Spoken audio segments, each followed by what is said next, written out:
There's a person I keep visiting in my head at night, and I've been doing it for years without ever picking up my phone. Not a grand love, not a dramatic loss, not the kind of character you'd build a whole tragic backstory around. Just one quiet human who nudged my world a few degrees off its old axis and never really heard the words, "thank you," from me in any serious way. They're not around me now. We don't talk. We may never talk again.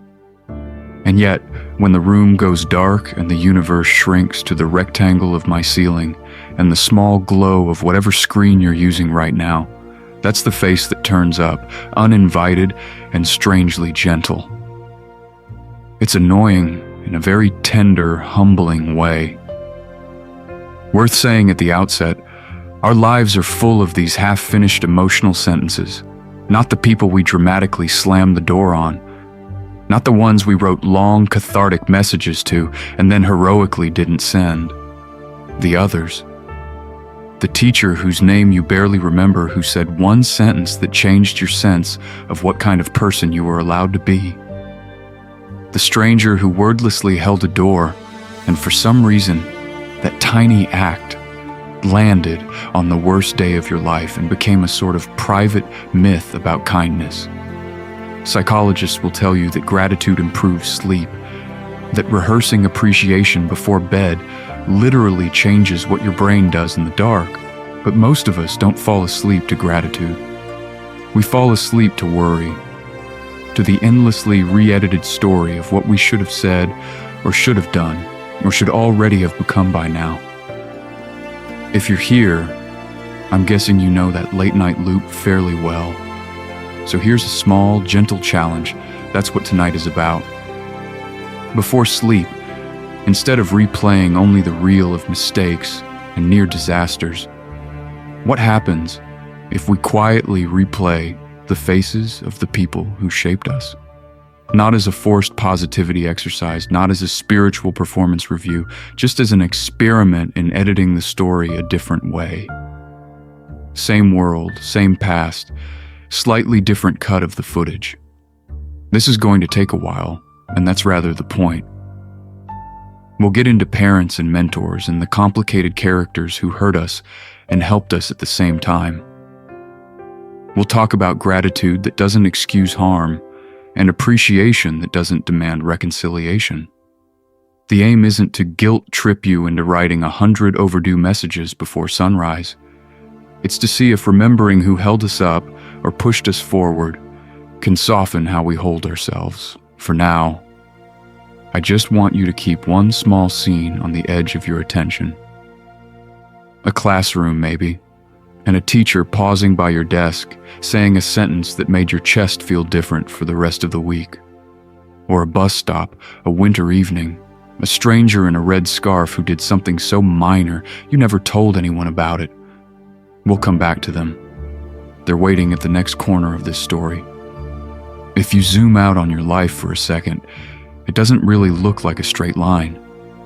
It looks more like a table covered in tiny, mismatched pieces of color and glass, slowly being pressed into place. That's the image I keep coming back to here. You as a mosaic, and every person you've met quietly donating a tile. Worth saying at the outset, this isn't a mystical claim. It's simple, and also a little uncomfortable. The way you laugh? Probably borrowed.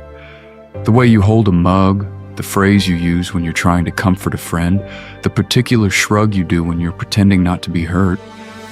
All of those came from somewhere, from someone, and then stayed. You're a walking patchwork of other people's experiments in being human. If you're new to thinking about yourself this way, it can feel slightly insulting at first, as if it means you're not original. But sit with it for a moment. The kindness you're proud of, the discipline you drag yourself back to, the strange, dry humor that gets you through a difficult world. Those didn't appear out of nowhere. A grandparent who always made tea before serious conversations. A coach who insisted you could do one more repetition. A friend who made you laugh on a day when the universe felt indifferent and small. Someone did it first, in front of you, and your nervous system quietly took notes. Psychologists have actually studied this, though they don't usually use the word mosaic. When people are asked to reflect on their benefactors, the characters in their story who helped them, taught them, or showed them a better version of the world, they don't just feel warmer inside for a few minutes. They become more willing to help others, to donate, to forgive. Gratitude, in other words, doesn't just sit there as a private emotion. It changes how the whole system behaves. The interesting, slightly haunting part is that you don't remember most of the tile givers. Whole crowds have vanished from your conscious memory.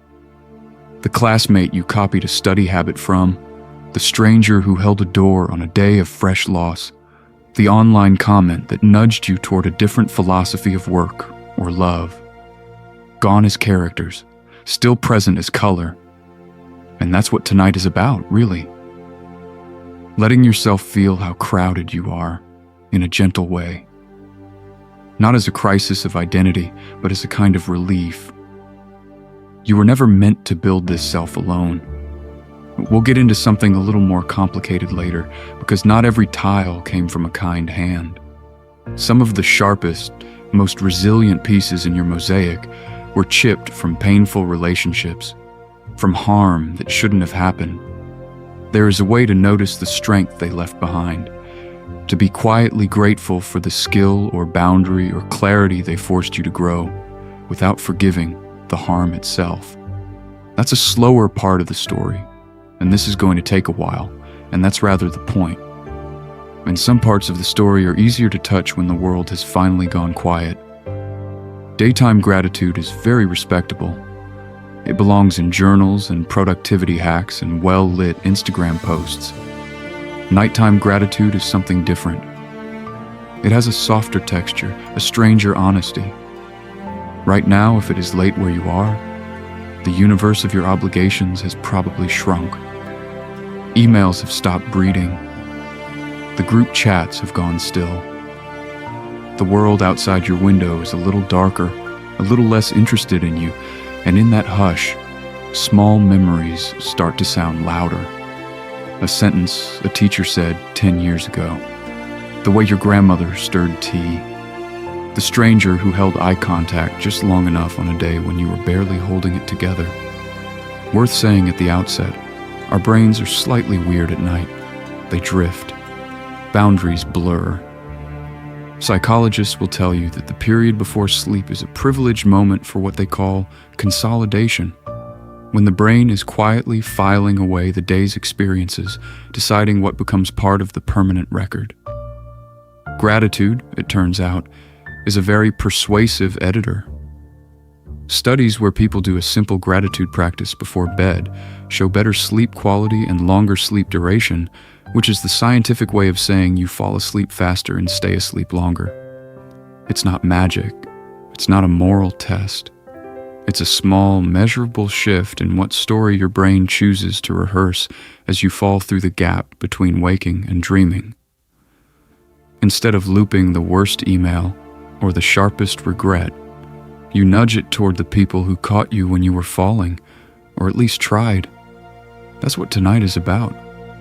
Not a productivity upgrade, not a guilt trip about how you should be more thankful, but a slow, meandering, slightly drowsy tour through the cast of characters who built the current version of you.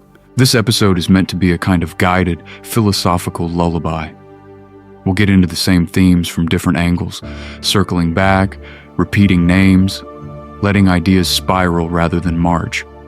So it might help to treat this less as a video and more as an experience you're sinking into. If you can, set the lights low or turn them off entirely.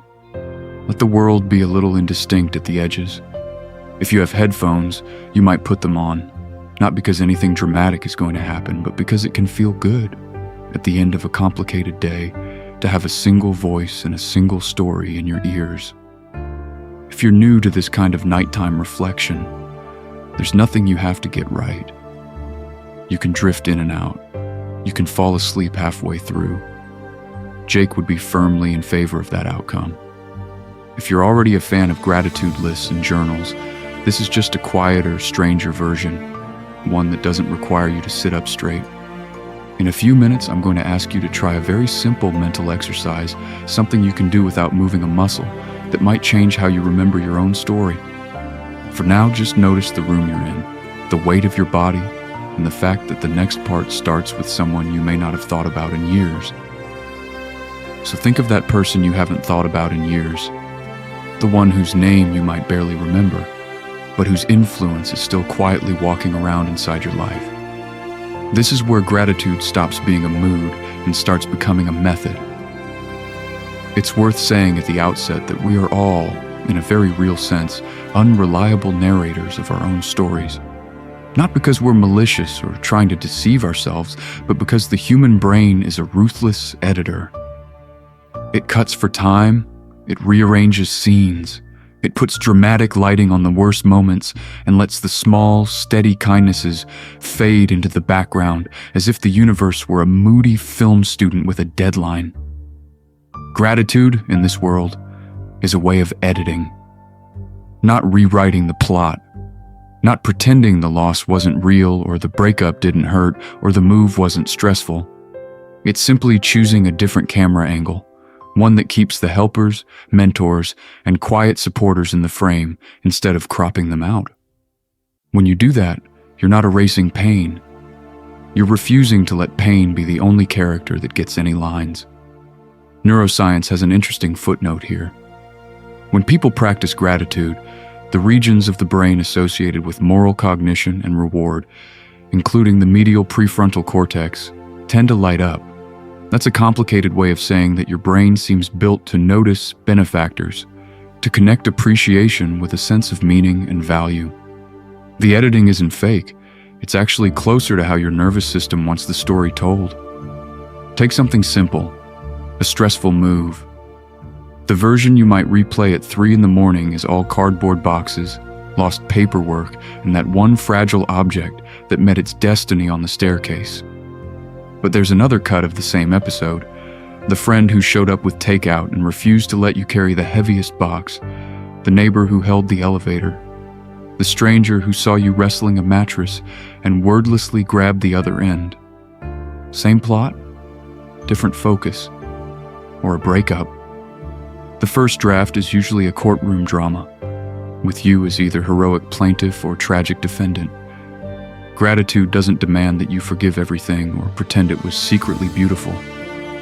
It just invites you to notice the friend who answered the phone at midnight, the sibling who sat on the floor with you, the coworker who silently slid a cup of tea across the desk. They were in the scene the whole time.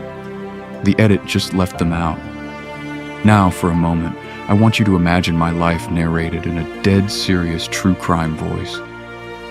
In the quiet hours of the evening, the suspect once again failed to text his uncle back. Little did he know, this decision would have absolutely no consequences whatsoever. And then we cut back to this calm, slower version, because that's what tonight is about.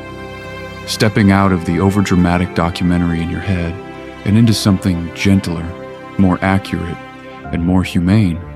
If you're new to this way of thinking, it might feel strange to treat gratitude as deliberate craftsmanship instead of a passing feeling.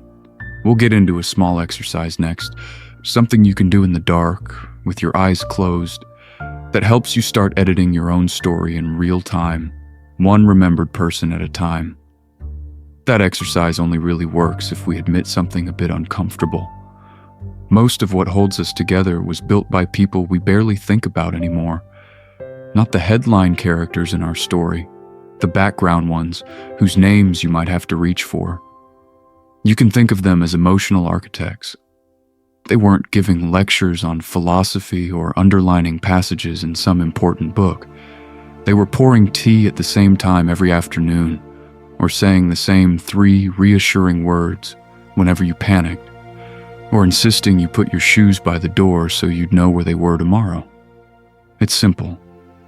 It's boring even, and it quietly designs your inner world. Worth saying at the outset, when psychologists talk about gratitude helping with sleep or activating the calmer, more reflective parts of the brain, they're not usually talking about grand gestures. They're talking about this tiny architecture, the routines, phrases, and expectations you inherited from caregivers, teachers, even neighbors who just waved every morning. The universe of your habits is basically a group project you never formally signed up for. Take a grandparent or whoever played that role for you. It's not usually the one big vacation you remember in your bones. It's the ritual, the chipped mug of tea that always appeared in the same spot on the table, the stories that began with the same opening line, the slow walks around the block where nothing especially interesting happened, and that was the whole point. Those repetitions become scaffolding. You learn that the world can be predictable, that endings are followed by the same gentle routines, that someone will be in the kitchen humming on a Tuesday. We tend to remember the dramatic moments, the argument, the move, the breakup, the loss, the stuff that would make it into a highlights reel. But your nervous system was mostly shaped at 3 p.m. on ordinary Wednesdays by the person who showed up in roughly the same way, over and over, until your body quietly decided, this is how safety feels. That's what tonight is about in this section. Noticing the architecture instead of just the plot twists. If you're already a fan of introspection, you might have done this with parents or partners. We'll get into them more later. For now, I want you to pick someone smaller in the cast list. A neighbor who always asked about school. The teacher who said one casually kind sentence that redirected your whole sense of what you could do. The friend's parent who drove you home every time without making a fuss. You don't have to turn them into saints. You just have to admit that their consistency quietly held you together in some corner of your life, even if you rarely think of them now. In a little while, we'll explore a way to visit these people on purpose at night, almost as if you're inviting them into a calm inner room before sleep, so their old, steady presence can lend a new kind of rest. Psychologists actually have a word for those quiet anchors you've been thinking about. They call them benefactors. Not in the superhero sense, not in the billionaire funding a museum sense, but in the simple, human sense of people whose actions nudged your world in a kinder direction, whether you fully registered it or not. Worth saying at the outset, benefactors aren't limited to the headline moments. Sometimes they are, yes, the teacher who said one strangely specific sentence in passing that made you think, oh, maybe I'm not stupid. Sometimes they're a grandparent who always made tea the same way, or a stranger who held eye contact in the door on a day when you were one small inconvenience away from falling apart. Their influence is often microscopic in the moment and enormous in hindsight. There's an interesting thread in the research here. When people are asked very specifically to remember benefactors and what they did, they don't just report feeling warmer or more sentimental. They become more willing to help. In experiments, that simple act of recalling who helped me quietly increases how often someone volunteers, shares money, or offers support to another stranger. It's not dramatic. No one walks out of the lab and starts a new, universe-changing charity. But the average person becomes a slightly more generous version of themselves. That's what tonight is about in a way. Noticing that gratitude isn't only an inner glow, it's behavioral. It's bills. Reflecting on benefactors seems to tune the brain regions that handle reward and moral meaning, the medial prefrontal cortex and its neighbors, so that kindness feels a little more natural, a little more obvious, as if the story of who I am now includes someone who passes this on. And that's where intergenerational gratitude comes in. A teacher's one line of encouragement doesn't just land in a single moment. It can echo decades later in how you talk to your own students, or your kids, or the friend who's quietly convinced they're a failure. A patient parent, or a neighbor who always waved, can end up shaping the tone of voice you use when someone you love makes a mistake. Gratitude, in that sense, is a kind of time travel. You're feeling with one generation and acting it out in the next.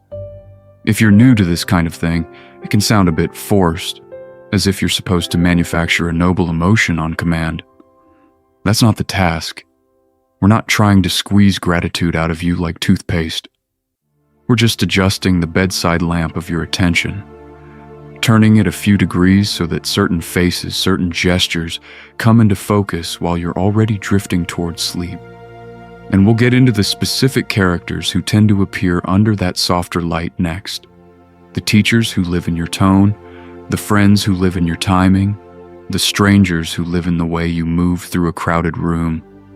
For now, just know that they're there, waiting in the wings of your memory, and that inviting them on stage changes the whole story of your night in ways we're only starting to measure. So let me bring one of them on stage for a minute. Not a dramatic hero, just a tired English teacher in a beige classroom that always smelled faintly of dry erase markers and winter coats. I had turned in an essay I was weirdly proud of, the way you can be proud of something and still hand it over with that small, sinking feeling that you've misjudged yourself. It came back the next week with the usual red marks, the usual grammar notes, the usual coffee ring on the corner. And then, in the margin, next to a paragraph I barely remembered writing, there was one sentence. You think in paragraphs, that's a writer's brain. That was it. No fireworks, no speech about potential. Just a slightly slanted line of blue ink, squeezed between a crossed out comma and a question mark. At the time it felt almost embarrassing, as if she'd mistaken me for someone else, or as if I'd been caught playing dress up in someone else's talent. I shrugged, pretended it didn't matter, and then copied that sentence into the back of my notebook when no one was looking. Worth saying at the outset, in the story of her day, this was nothing. While she was writing it, there were probably 30 other essays stacked on her desk, a lukewarm cup of tea cooling beside the pile, an email from the principal she was ignoring on purpose. She might have been thinking about the drive home, or whether she had time to stop at the grocery store, or why the photocopier in this particular universe seemed philosophically opposed to functioning. For her, it was Tuesday. For me, it quietly redrew the borders of who I was allowed to be. It didn't change everything overnight. It never does. But years later, when I found myself staying up too late to write, or rearranging a sentence until it finally clicked, that line would float back. That's a writer's brain. A simple declarative, then a reinterpretation of my whole interior world. The strength I now claim as, oh, I just think in stories, can be traced, if I'm honest, to that tiny intervention I barely understood at the time. If you're new to this way of looking at your past, that's what tonight is about. We'll get into parents and friends and strangers, but for a moment, just sit with one teacher or mentor whose words still echo somewhere in you. Maybe it was praise, maybe it was a warning, maybe it was a strange offhand comment that only makes sense in retrospect. And then, pattern interrupt. Imagine their day, not yours. The traffic they sat in, the stack of papers, the aching feet. Your life-changing sentence was one line in a long, ordinary script. Somehow that makes the whole story feel even more miraculous, and it opens the door to noticing how many other quiet sentences might still be living in you, waiting for their turn in the light. And if that's true for the people you remember, it's even more true for the people you don't. Worth saying at the outset, some of the most important characters in your story are already gone from your conscious cast list.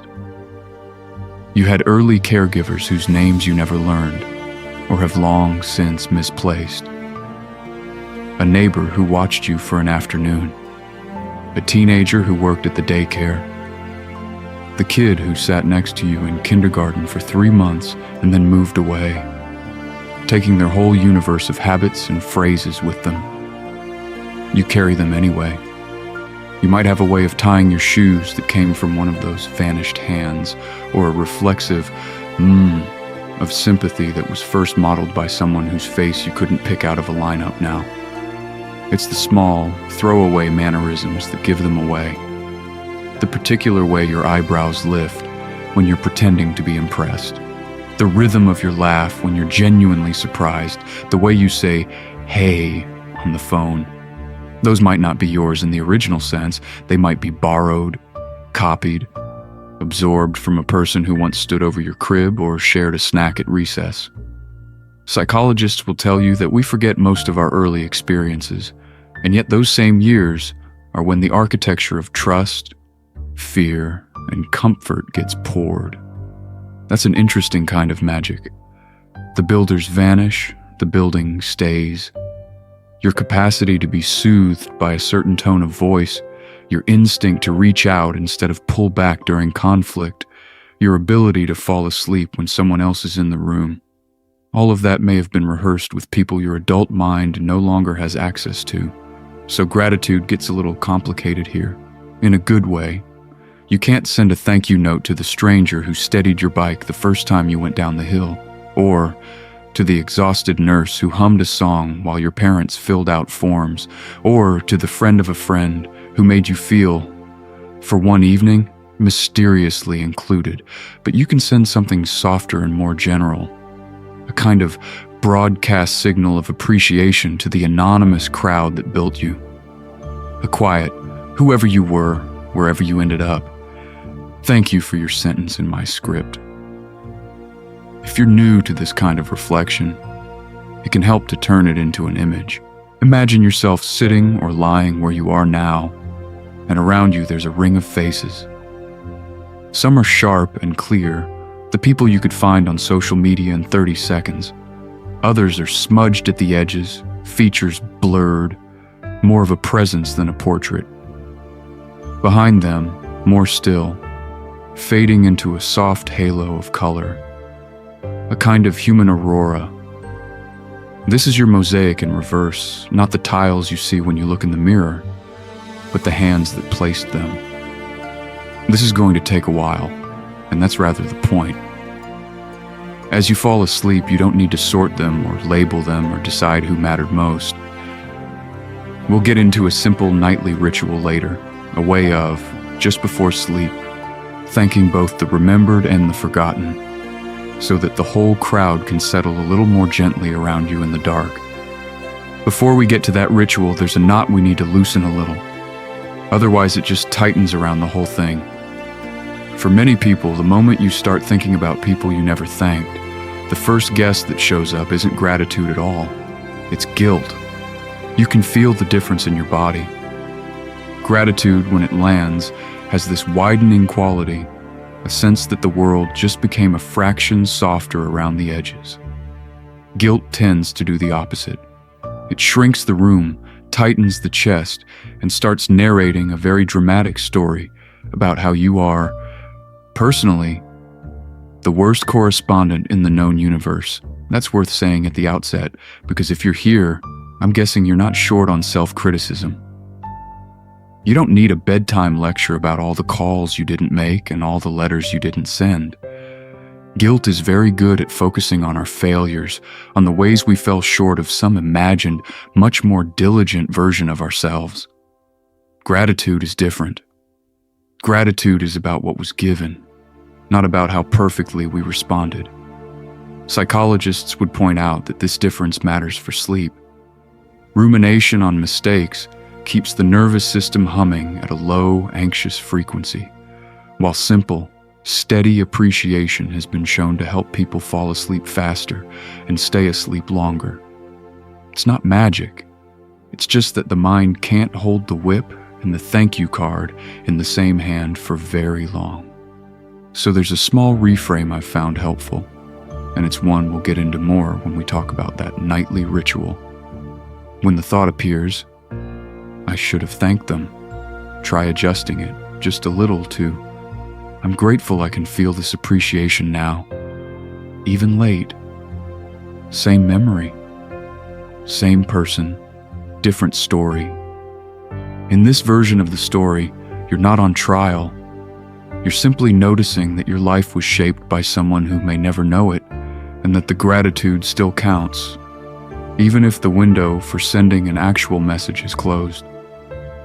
Writing a letter you'll never send still changes the inner architecture of the room you're living in. The benefactor may be gone. The benefit is still very much here. Part of the philosophy I'm circling tonight is accepting that we do not and cannot close every emotional loop.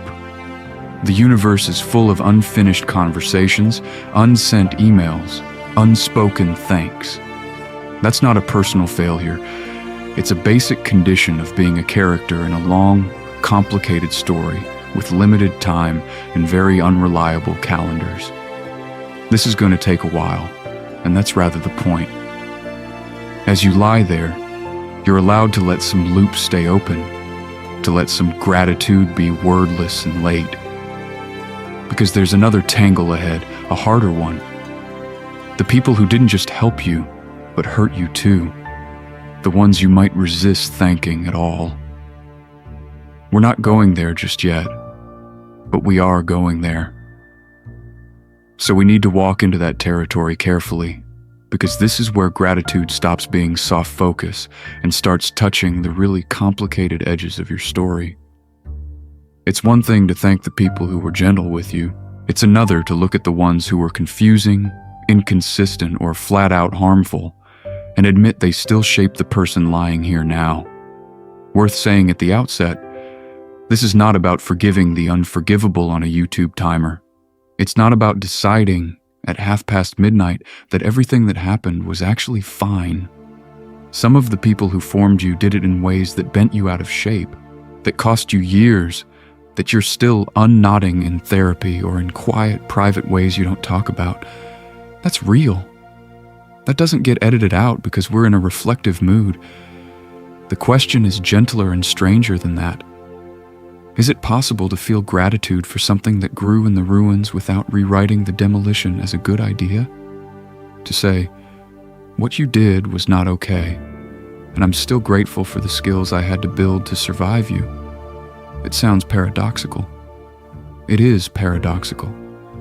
But it's also how memory and meaning usually work in this world. Take the classic strict or emotionally distant parent. Not a cartoon villain. Not a secret saint, just a flawed character in your universe who snapped more than they listened, who measured worth in grades or chores or how quiet you could be at dinner. That hurt. You learned to scan the room, to brace, to go small. And yet, somewhere in there, you may also have picked up a work ethic, or a strange, stubborn resilience, or a restless curiosity they never quite managed to stamp out.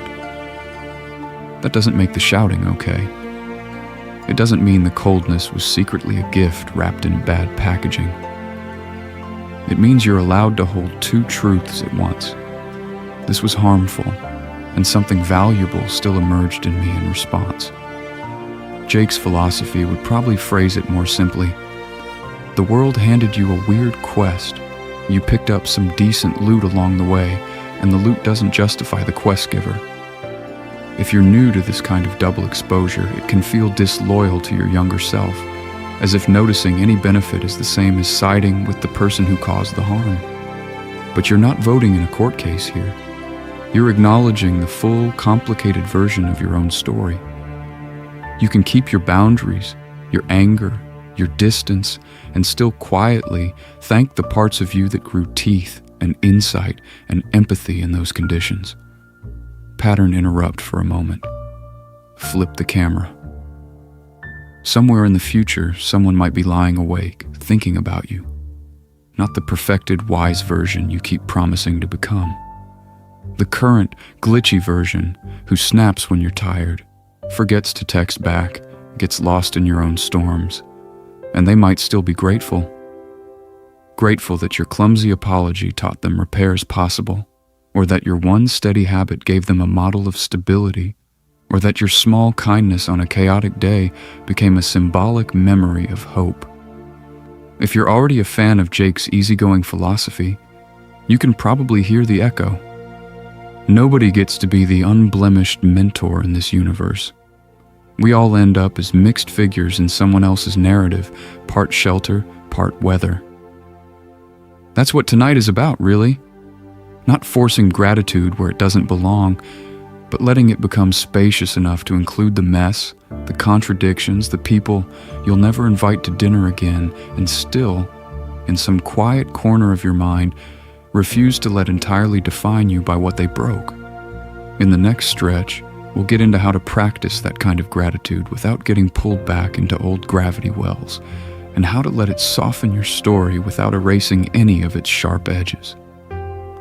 So let's take one of those sharp edges and really look at it. Not in the middle of the day when your brain is in fight or flight email mode, but here, in this quieter world where the stakes are mostly imaginary and your duvet is a kind of diplomatic immunity. Worth saying at the outset, regret is basically you as an editor, hunched over the past with a red pen, circling the scene you wish you could rewrite. It zooms in on the line you shouldn't have said, the decision you shouldn't have made, the door you should have walked through. Gratitude is also an editor, but with a very different brief. It doesn't erase the typo. It steps back from the page and asks, what else is in this chapter that I've been cropping out? Take something simple and horrible, a friendship that ended badly. In the regret version of that story, the entire universe shrinks down to the final argument. The text messages, the raised voices, the way you replay their last sentence on a loop, as if enough replays will unlock a secret alternate ending. It's not the most interesting cut of the film, but it is the loudest. Gratitude tells a different version. It remembers the years of support and laughter that came before the explosion.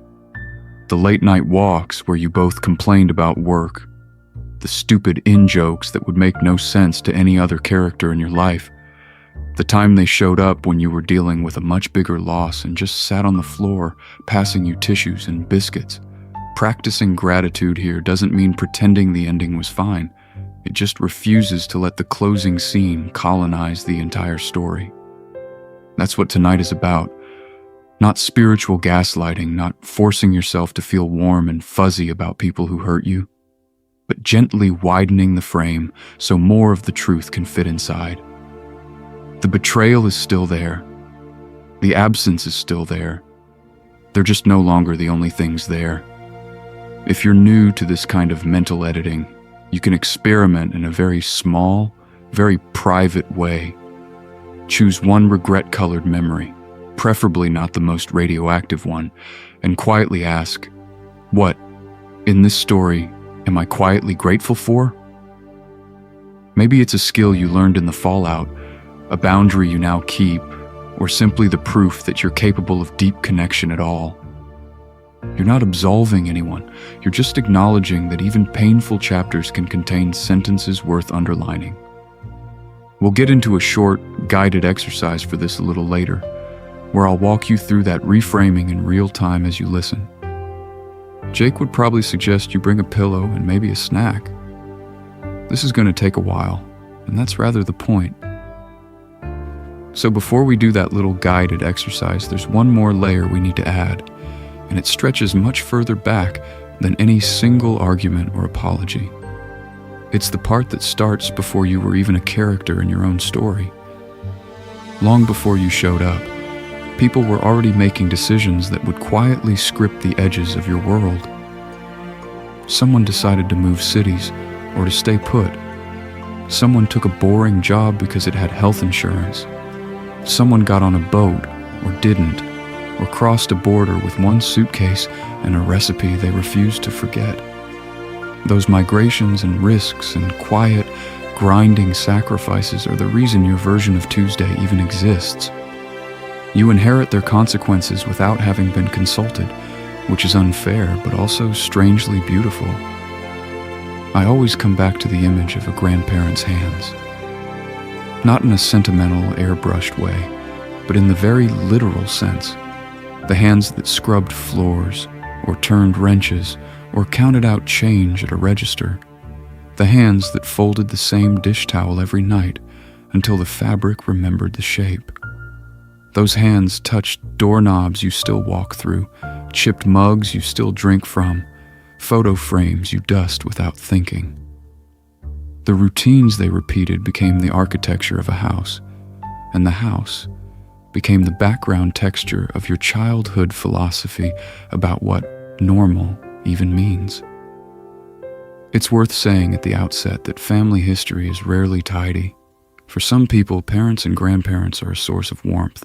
For others, they're a source of loss, harm, or just a kind of emotional static that never quite tuned in. Gratitude doesn't demand that you pretend any of that was fine. You're not required to turn your life into a propaganda poster for the family line. Instead, there's a quieter move available. You can say, "This person hurt me or failed me, and I'm allowed to have boundaries, and still, there might be one specific thing I can thank them for without rewriting the whole story." Maybe a parent taught you to cook, and that skill now anchors your evenings.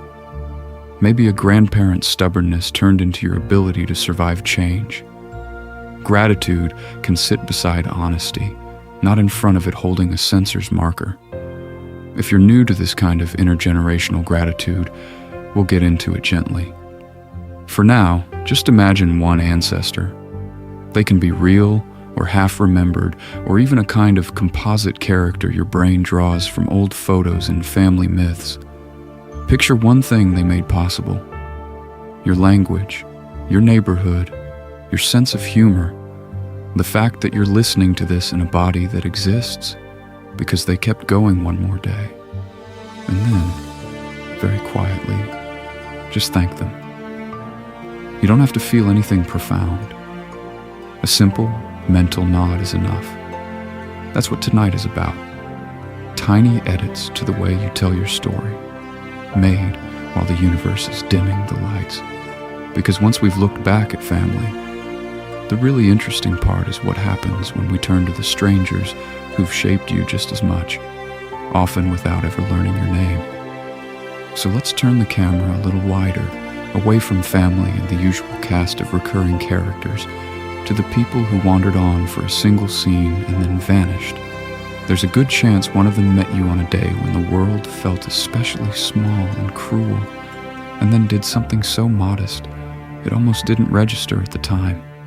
Maybe it was the stranger who saw you standing in the rain at the bus stop, blinking back tears you hoped no one would notice, and said, in that practical tone only strangers have, "I'm heading that way. Hop in." 10 minutes in a quiet car. No probing questions, just a ride that arrived at exactly the moment your sense of being alone was about to harden into a permanent philosophy. Or the person ahead of you in the coffee line who paid for your drink when your card declined, then waved away your apology as if it were nothing. As if, of course, the universe sometimes spots you a latte. In the actual story, it's ordinary. It's not a grand rescue. It's not the most dramatic moment of your life. But in memory, something interesting happens.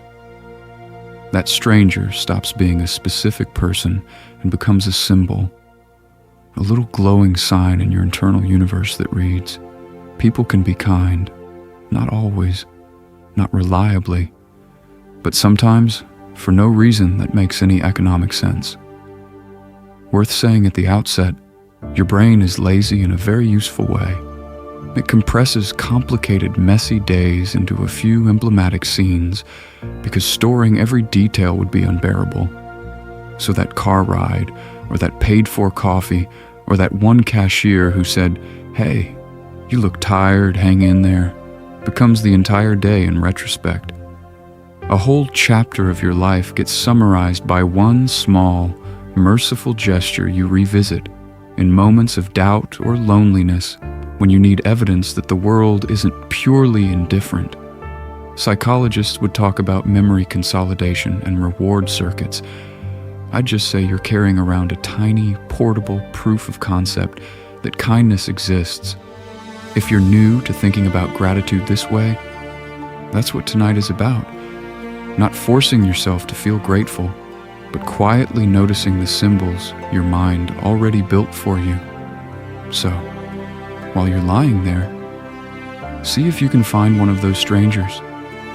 Someone whose face you barely remember, whose name you definitely don't, but whose action still warms or steadies you when you replay it. It might feel simple. They held the door. They waited with me until the ambulance came. They said, "Text me when you get home." And meant it, even though we never spoke again. That's enough. And here's the pattern interrupt.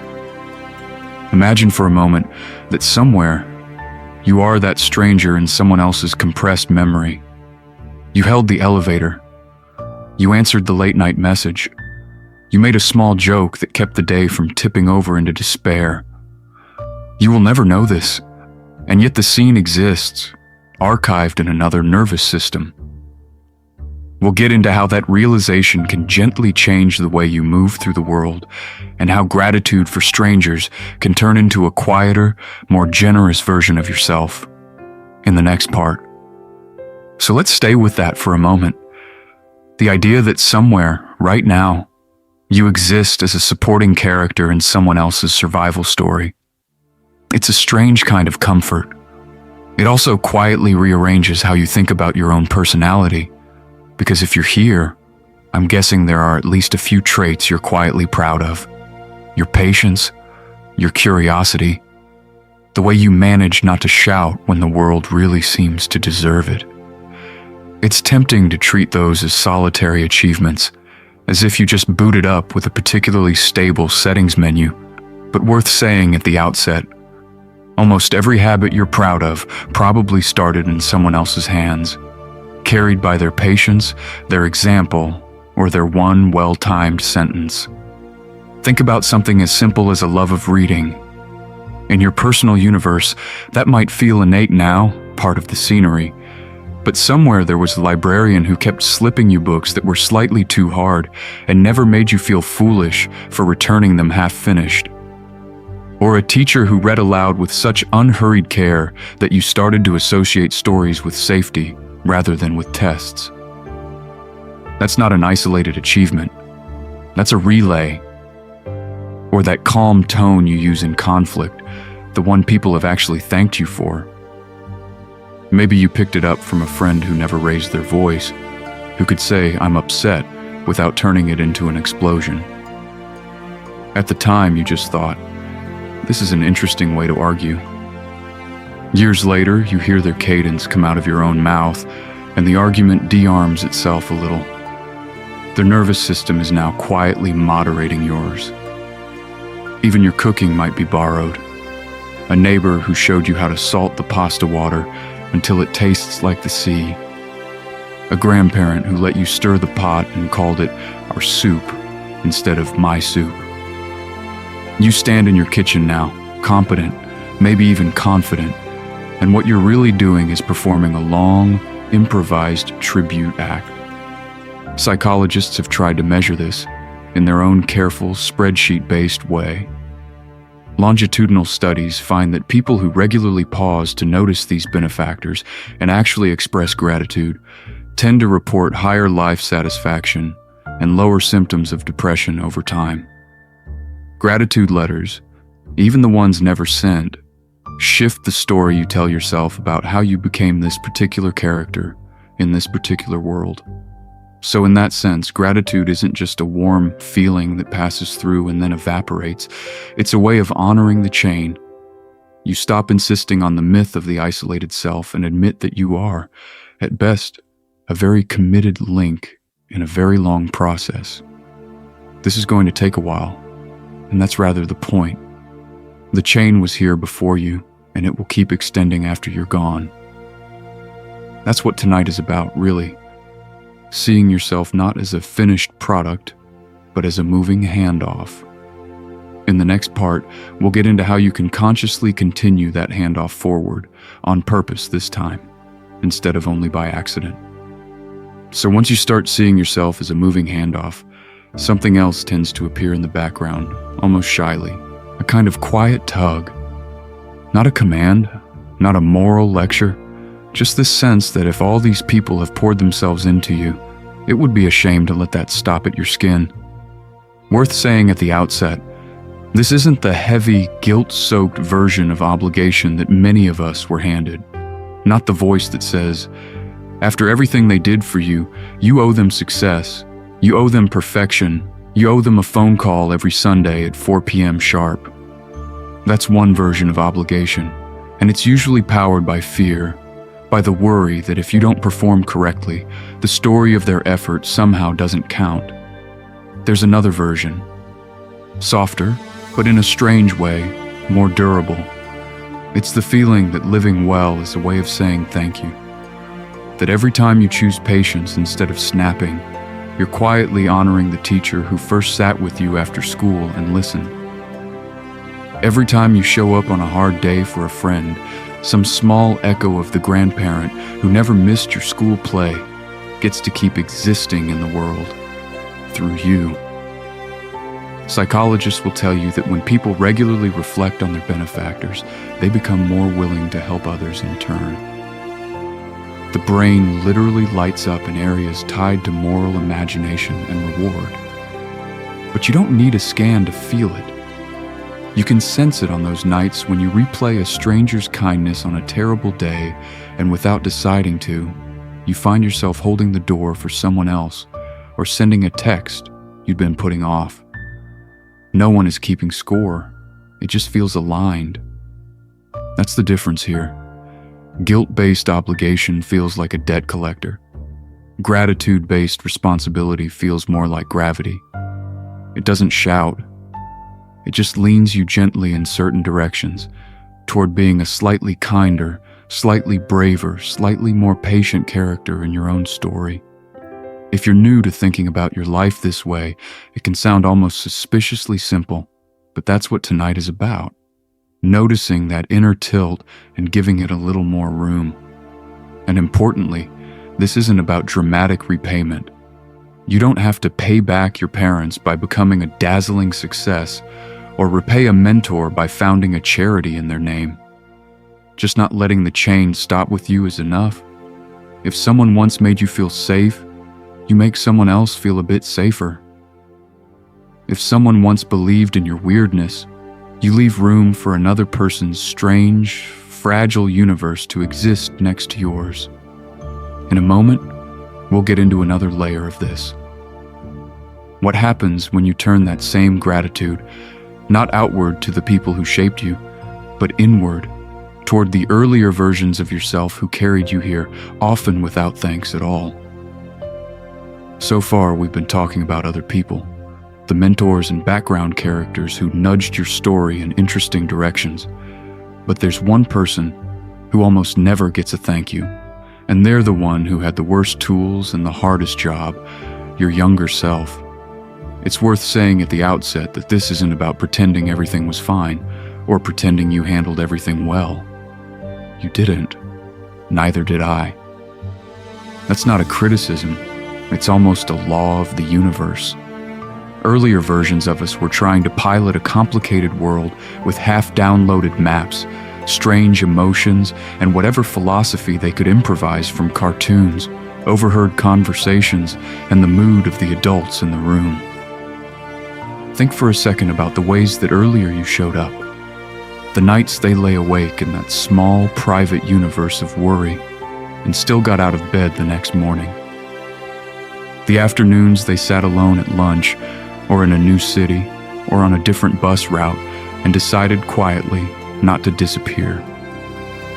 The moment they tried a new thing, sent an awkward message, asked a question that made them feel exposed, or the days they didn't do anything heroic at all, except endure a hard, gray, nothing seems to matter sort of day without breaking the story in half. Psychologists will tell you that gratitude changes how memory works. It edits the story. When you look back with only regret, every scene becomes evidence for the prosecution. When you look back with a bit of thanks, the same scene can become, very gently, a record of care. Not perfect care, not wise care, just a character doing the best they could with incomplete information and limited hit points. This is where it can soften self-criticism. The relationship, the degree, the job you wish you hadn't taken. It's easy to stand here with all the data and call those moments mistakes. But that earlier version of you wasn't trying to ruin anything. They were usually trying to move towards safety or love or meaning, using the only coordinates they had. Gratitude doesn't mean you'd make the same choice now. It just means you acknowledge the intention behind it. If you're new to this kind of inward gratitude, we'll get into something simple. A tiny, private ritual. If it helps, close your eyes for a moment or soften your gaze. Picture a younger you at a specific age. Not a vague blur, but one scene.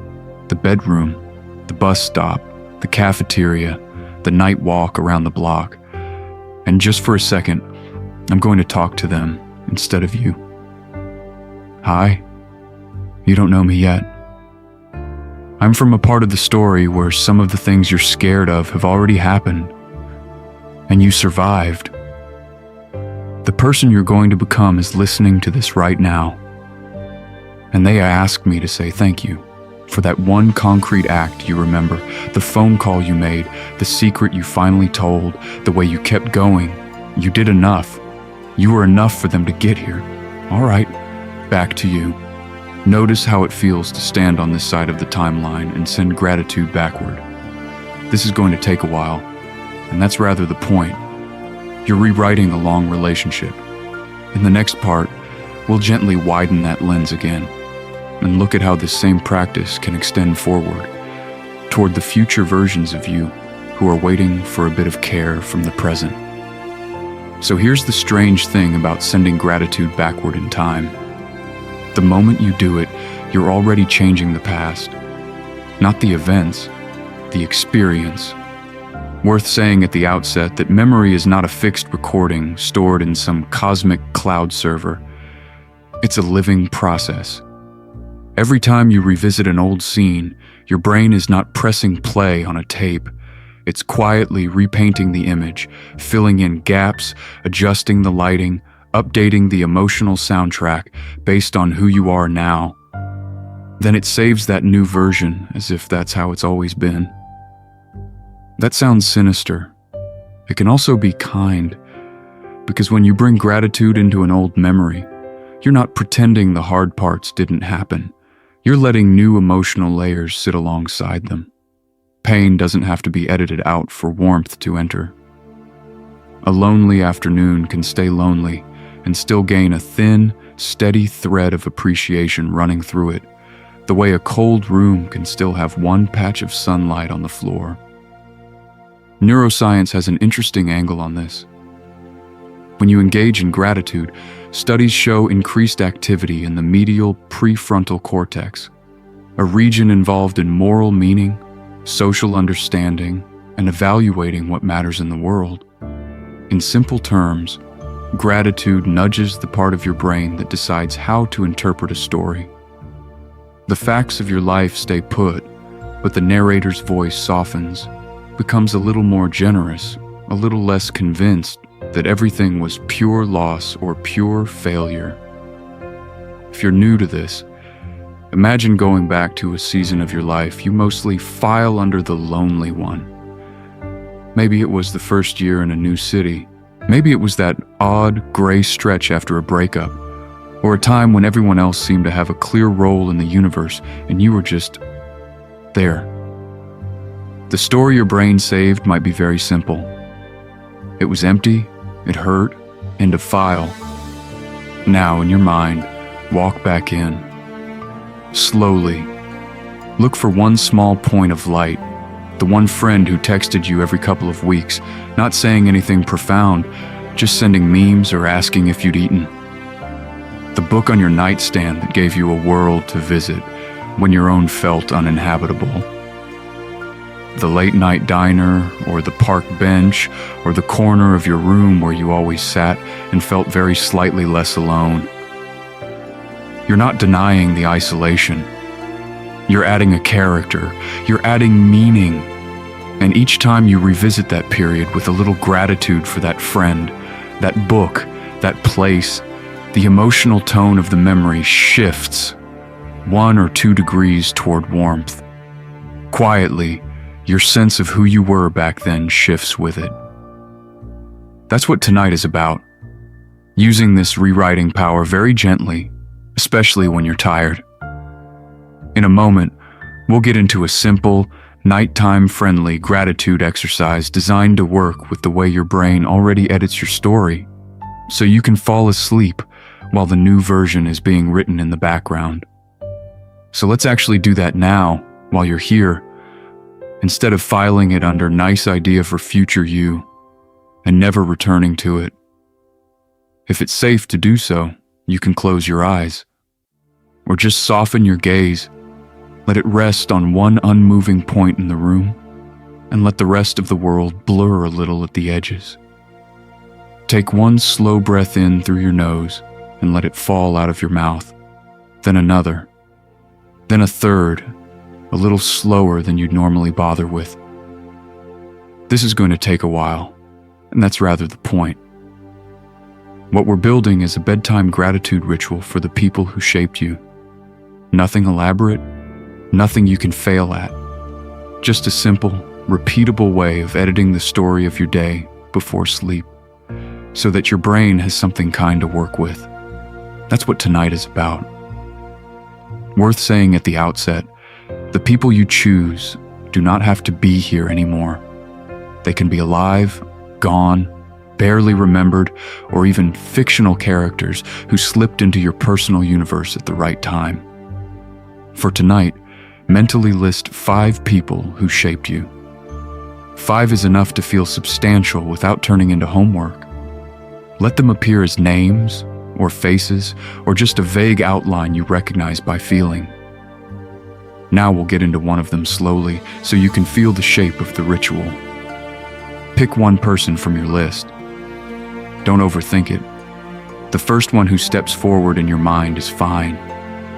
Quietly name them to yourself. See if a single specific scene rises up, not the whole complicated biography. Maybe it's a teacher pausing after class to say, "You're good at this, you know," and that sentence quietly rerouted your story. Maybe it's a grandparent making the same cup of tea every Sunday, turning an ordinary kitchen into the safest place in the world. Hold that one scene. Let it play for a few seconds, exactly as it was, without polishing it too much. Then, in your head, say, "Thank you for," and finish the sentence with whatever feels true. Thank you for noticing me. Thank you for being there when it was strange and frightening. Thank you for showing me a different version of adulthood. Keep it specific. The meaning lives in the details. You can repeat that with the other 4, drifting at your own pace. Some nights, you'll find the same people showing up again and again. That's not a glitch in the system. That's how rituals work. Repetition gently carves a path in your mind until gratitude is the default ending to the day's story, rather than worry or regret. And of course, not every person who shaped you did it gently. Some of the most powerful influences sit right next to loss and hurt. In the next sections, we'll start to walk into that darker part of the world and ask how gratitude can sit beside grief without pretending everything was fine, especially in the quiet just before sleep. And of course, when we talk about the people who shaped you, some of the strongest shadows belong to people who aren't here anymore, or who are simply not in your world now. They left, or you left, or the universe made the decision for you. The story didn't end where you thought it would. It's worth saying at the outset that this is where gratitude gets complicated, because when you follow the thread of who made me who I am, you don't just find mentors and friends you still text. You find a grandparent whose chair is empty now, a friend you haven't spoken to in years, a parent whose number you still haven't deleted, even if calling it would only reach a stranger. Gratitude and loss keep standing in the same doorway. Grief and gratitude can feel like 2 sides of the same coin. You miss what you're grateful ever existed. The ache is proof that something mattered, that a particular character wandered through your story and left fingerprints on the furniture. even if they exited a few seasons too early. That doesn't make the ache pleasant. It just means it has meaning. If you're new to thinking about it this way, it can sound almost unfair. You finally managed to remember them without crying, and now I'm suggesting this is also a thank you. But each wave of missing someone can quietly carry two messages at once.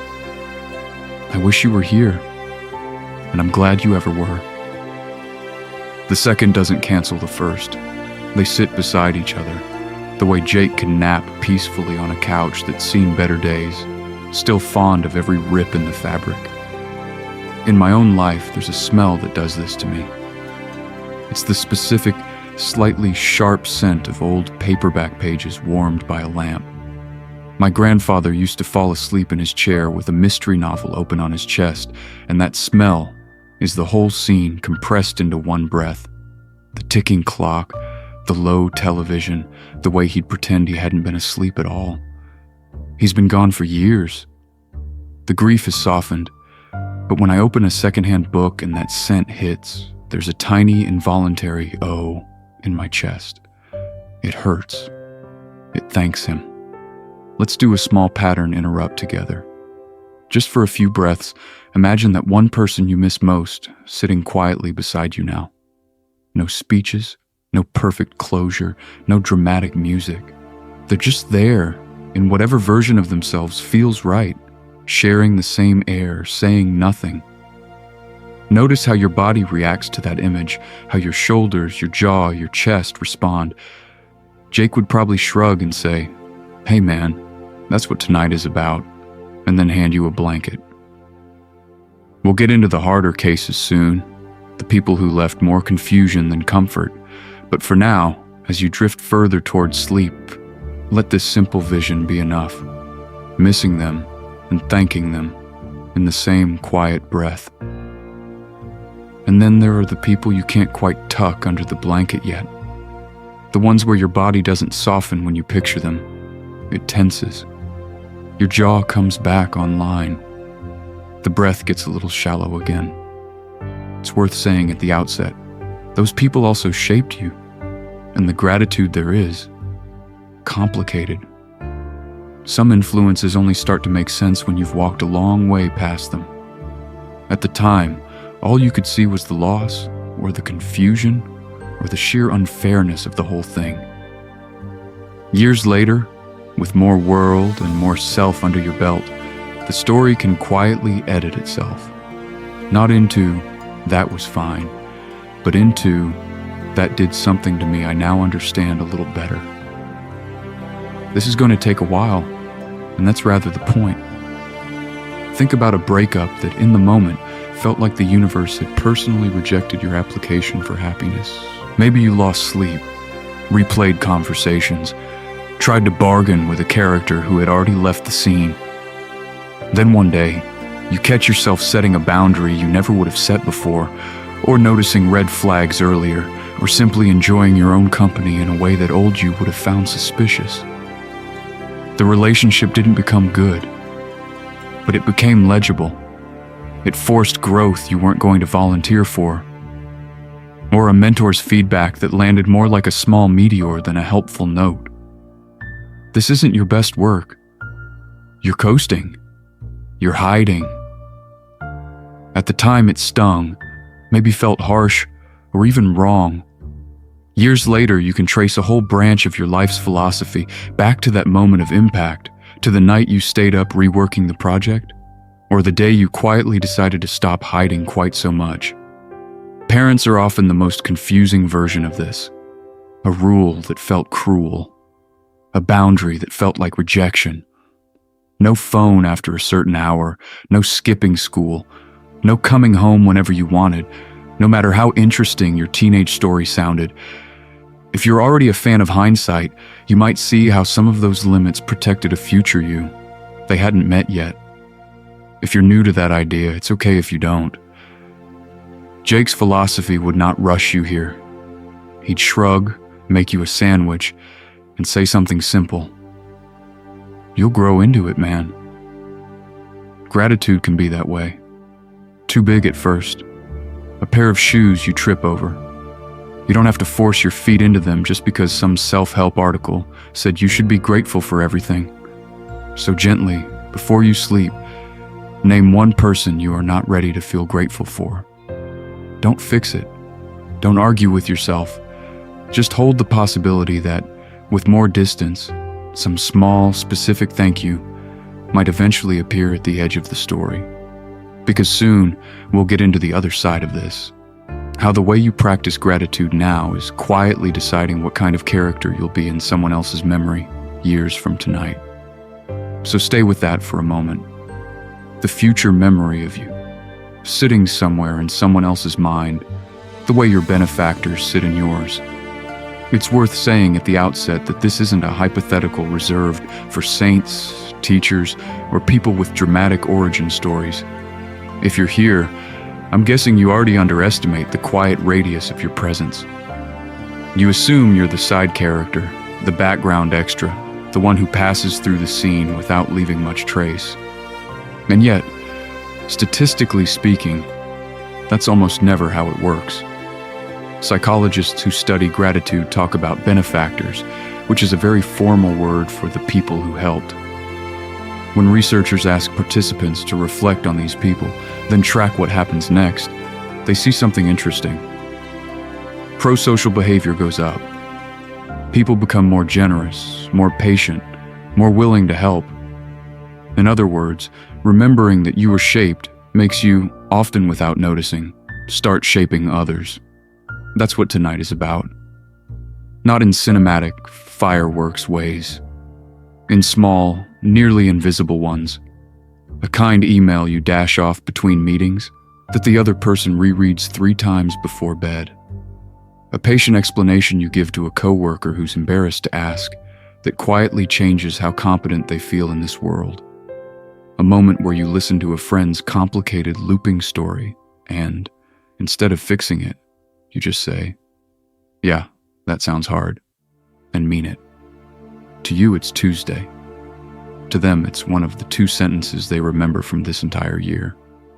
If you're new to thinking of yourself this way, it can feel slightly absurd, in the way Jake deciding that making the perfect sandwich is a valid use of an afternoon feels absurd. But we'll get into how this is its own kind of philosophy of responsibility. You are, right now, a moving environment that other people are growing inside of. Your tone in a meeting, your offhand compliment, the way you handle someone else's small failure, these are all world-building choices in their story. Living with that awareness doesn't have to be heavy. It can actually make things feel more sacred and oddly lighter at the same time. The email isn't just inbox zero maintenance. It's a chance to be the first person who took their work seriously. The barista isn't just the person between you and caffeine. They're a character who may be collecting evidence about whether strangers are safe. The child on the train watching you is learning, silently, what adults are. This is going to take a while, and that's rather the point. Gratitude slows you down just enough to see these tiny junctions where you can quietly tilt someone's trajectory by a degree or 2.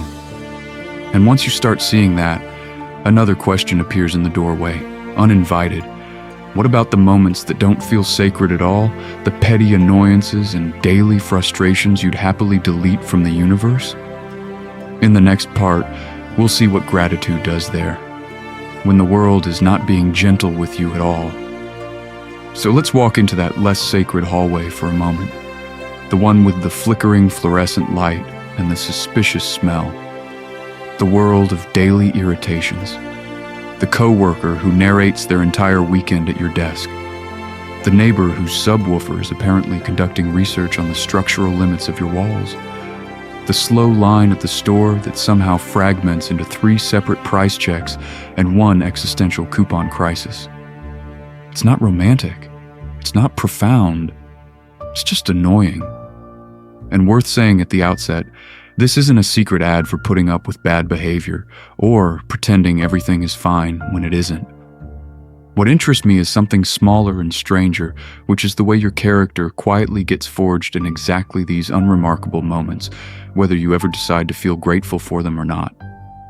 If you're here, I'm guessing there are skills you have now that you didn't exactly learn from a wise mentor on a mountaintop. You learned to set boundaries because someone kept pushing past them. You learned to communicate clearly because someone always misunderstood you and you were tired of the fallout. You learned patience in that checkout line, not in a monastery, but between the tabloids and the chewing gum. While the universe tested your commitment to buying broccoli, it's not the grand losses that do all the shaping. Not the cinematic heartbreaks with sweeping music, not the obvious tragedies everyone agrees are life-changing. It's the drip, drip, drip of small frictions that slowly sand down your rough edges and reveal a different version of you, one that can say, very calmly, "No, that doesn't work for me," without needing a dramatic soundtrack. And again, this is not about saying the coworker was secretly a hero, or the noisy neighbor was your spiritual teacher in disguise. They might just be inconsiderate. They might never change. What gratitude can do here is more selfish in a good way. It lets you notice the capacities you built in response. I'm grateful this taught me to say no. I'm grateful this showed me what I don't want to become. I'm grateful I now know how to leave the group chat. Pattern interrupt, just to keep your brain awake on the way to sleep. Imagine your day as a training montage, not running up the steps of a stadium. Just you, standing in that grocery line, shot in dramatic slow motion while subtitles appear, leveling up emotional regulation. The neighbor's music starts again. Boundary setting, phase 2. Your phone buzzes with a needlessly passive-aggressive message. Advanced communication side quest unlocked. It's absurd, but once you see it that way, it's hard to unsee. That's what tonight is about. In part, editing the story of your own development so it includes the boring, mildly cursed scenes as part of the training arc. If you're new to this kind of gratitude, it can feel artificial at first, like you're faking it. We'll get into how to make it gentler and more honest in the next section, when we turn from random irritations to the more complicated terrain of people who hurt us and still, somehow, shaped who we became. So before we head into that harder territory, I want to pause on something smaller and, in a way, stranger. The tiny pleasures that hold the whole emotional architecture together. The stuff that never makes it into a life highlight reel, but quietly props up the world you move through every day. Worth saying at the outset, when I talk about architecture here, I don't mean grand marble pillars of meaning. I mean the chipped mug you always reach for. The particular tea that somehow signals the day is winding down now. The one song you put on repeat when you wash dishes. The route you walk, not because it's efficient, but because there's that one tree that makes you feel oddly safe. These are small, but they're load-bearing. And most of them are not inventions of pure you. They're inherited, smuggled into your story by other people. Maybe the tea is the brand your grandmother made when the house went quiet after dinner. Maybe that song is something a friend played on a road trip when you were both pretending not to be scared of the future. Maybe the way you tuck the blanket at the edge of the bed is exactly how a parent did it, complete with the same 3-word bedtime phrase you swore you'd never repeat, until one night you did. A lot of us carry around this idea that we're self-made characters in a complicated universe, but if you trace the small joys back, you find a crowd. The hobby you swear is just your thing might be a sibling's hand-me-down. The comfort recipe you cook on sad Tuesdays might be a grandparent's improvisation, filtered through your own questionable seasoning choices. Even your favorite genre of music might be the residue of one person who cared enough to say, "Here, listen to this." Here's the interesting part. When you savor those little rituals now, you're not only enjoying the thing itself, you're in a quiet way spending time with the person who first placed it in your path. Drinking that tea is a tiny visit. Walking that route is a muted daily reunion. The body remembers who taught it these moves, even when the mind is busy worrying about email. If you're already a fan of gratitude practices, this is just a slightly different version. If you're new to it, this is going to take a while, and that's rather the point. For a moment, wherever you are, pick one small pleasure in your current environment. The lamp glow, the fabric of the pillow, the background hum of a fan that sounds a bit like distant ocean. Now, gently ask, who helped this become comforting instead of neutral? We'll get into the more formal side of this soon, but hold that thread, because in a little while, we're going to turn this tracing back into a simple nightly ritual, one that doesn't deny the day's stress, but quietly rewires it before you fall asleep. So let's pick that thread up and pull it all the way into the dark, into this exact moment in your day where everything is finally quiet enough that your own story can start talking back to you a little. That's what tonight is about, turning this pre-sleep drift into a very gentle, very undramatic review of your life. Not the movie version, not the near-death montage with swelling strings and every regret in 4K. A tiny, nightly, almost boring check-in where you look at the world of your day and ask, who helped me be the character I was today, and do I want to remember them on purpose? Worth saying at the outset, this isn't homework. There's no moral scorecard in the sky. It's closer to editing than to judgment, a quiet choice about which scenes and which people you're going to keep in the spotlight of memory, and which ones you're willing to let fade into the background hum. Psychologists have actually tried to measure versions of this. When people write gratitude letters, even ones they never send, their reported happiness tends to rise and stay higher for weeks. The brain lights up in areas tied to reward and moral imagination, as if just rehearsing appreciation nudges the whole system toward warmth. You don't have to get out of bed and compose a masterpiece to touch that effect. Mentally drafting a few sentences for someone who shaped you uses the same pathways, just with less stationery. So each night, as you lie there, you're doing something quietly powerful.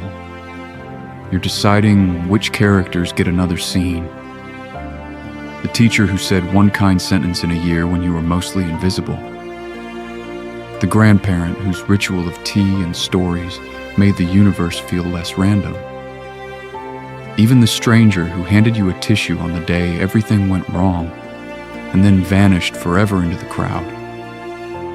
If you're new to this, it can help to keep it very small.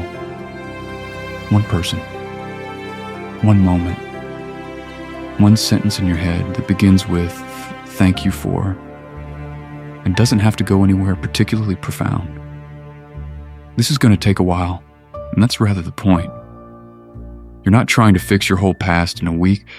You're just loosening the grip of fear and failure by letting other, softer memories get some air. Over time, that repeated choosing does something interesting to your story. The same life, the same losses and changes, but a different emphasis. A more compassionate edit, where you're not the disaster at the center of everything. You're the recipient of a long chain of unlikely kindnesses, some of them arriving in very flawed packaging. And this is where the cliff edge appears, very quietly. Because once you start treating bedtime as a mini-life review, the question opens up.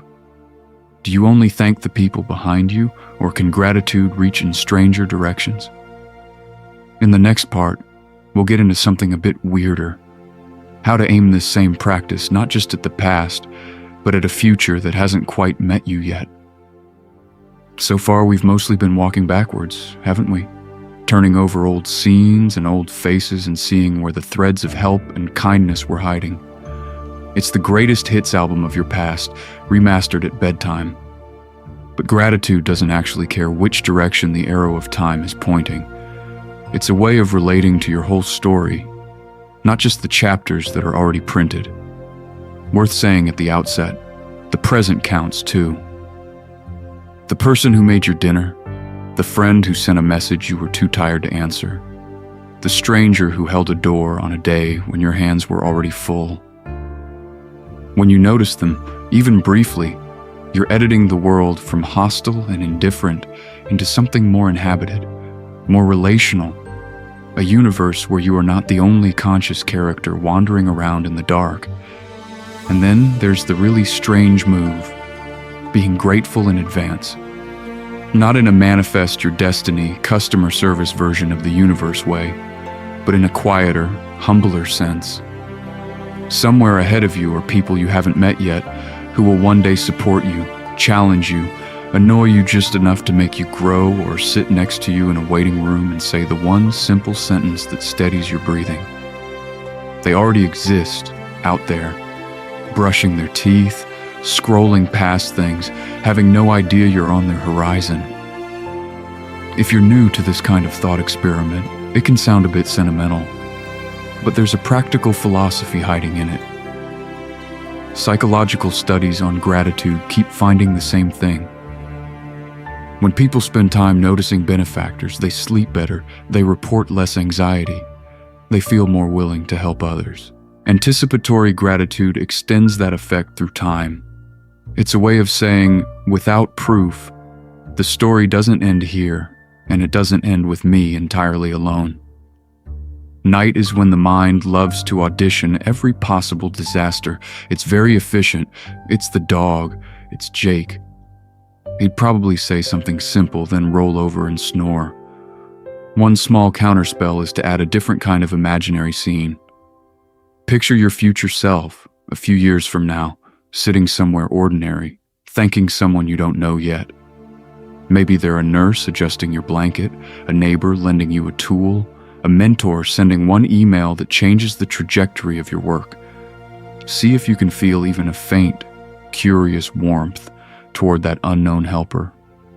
You don't have to picture their face, just the outline of a person-shaped kindness moving slowly in your direction.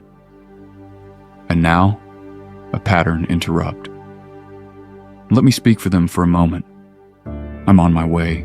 You don't know me yet. I'm running late because life is messy, but I do get there. When I do, I won't feel as dramatic as this voiceover. I'll just be the one who makes that day slightly more bearable. If you're already a fan of Jake's non-anxious acceptance, this is just the time travel version. Trusting that the world will keep supplying characters, not all of them friendly, but enough of them kind that the story keeps going. That's what tonight is about.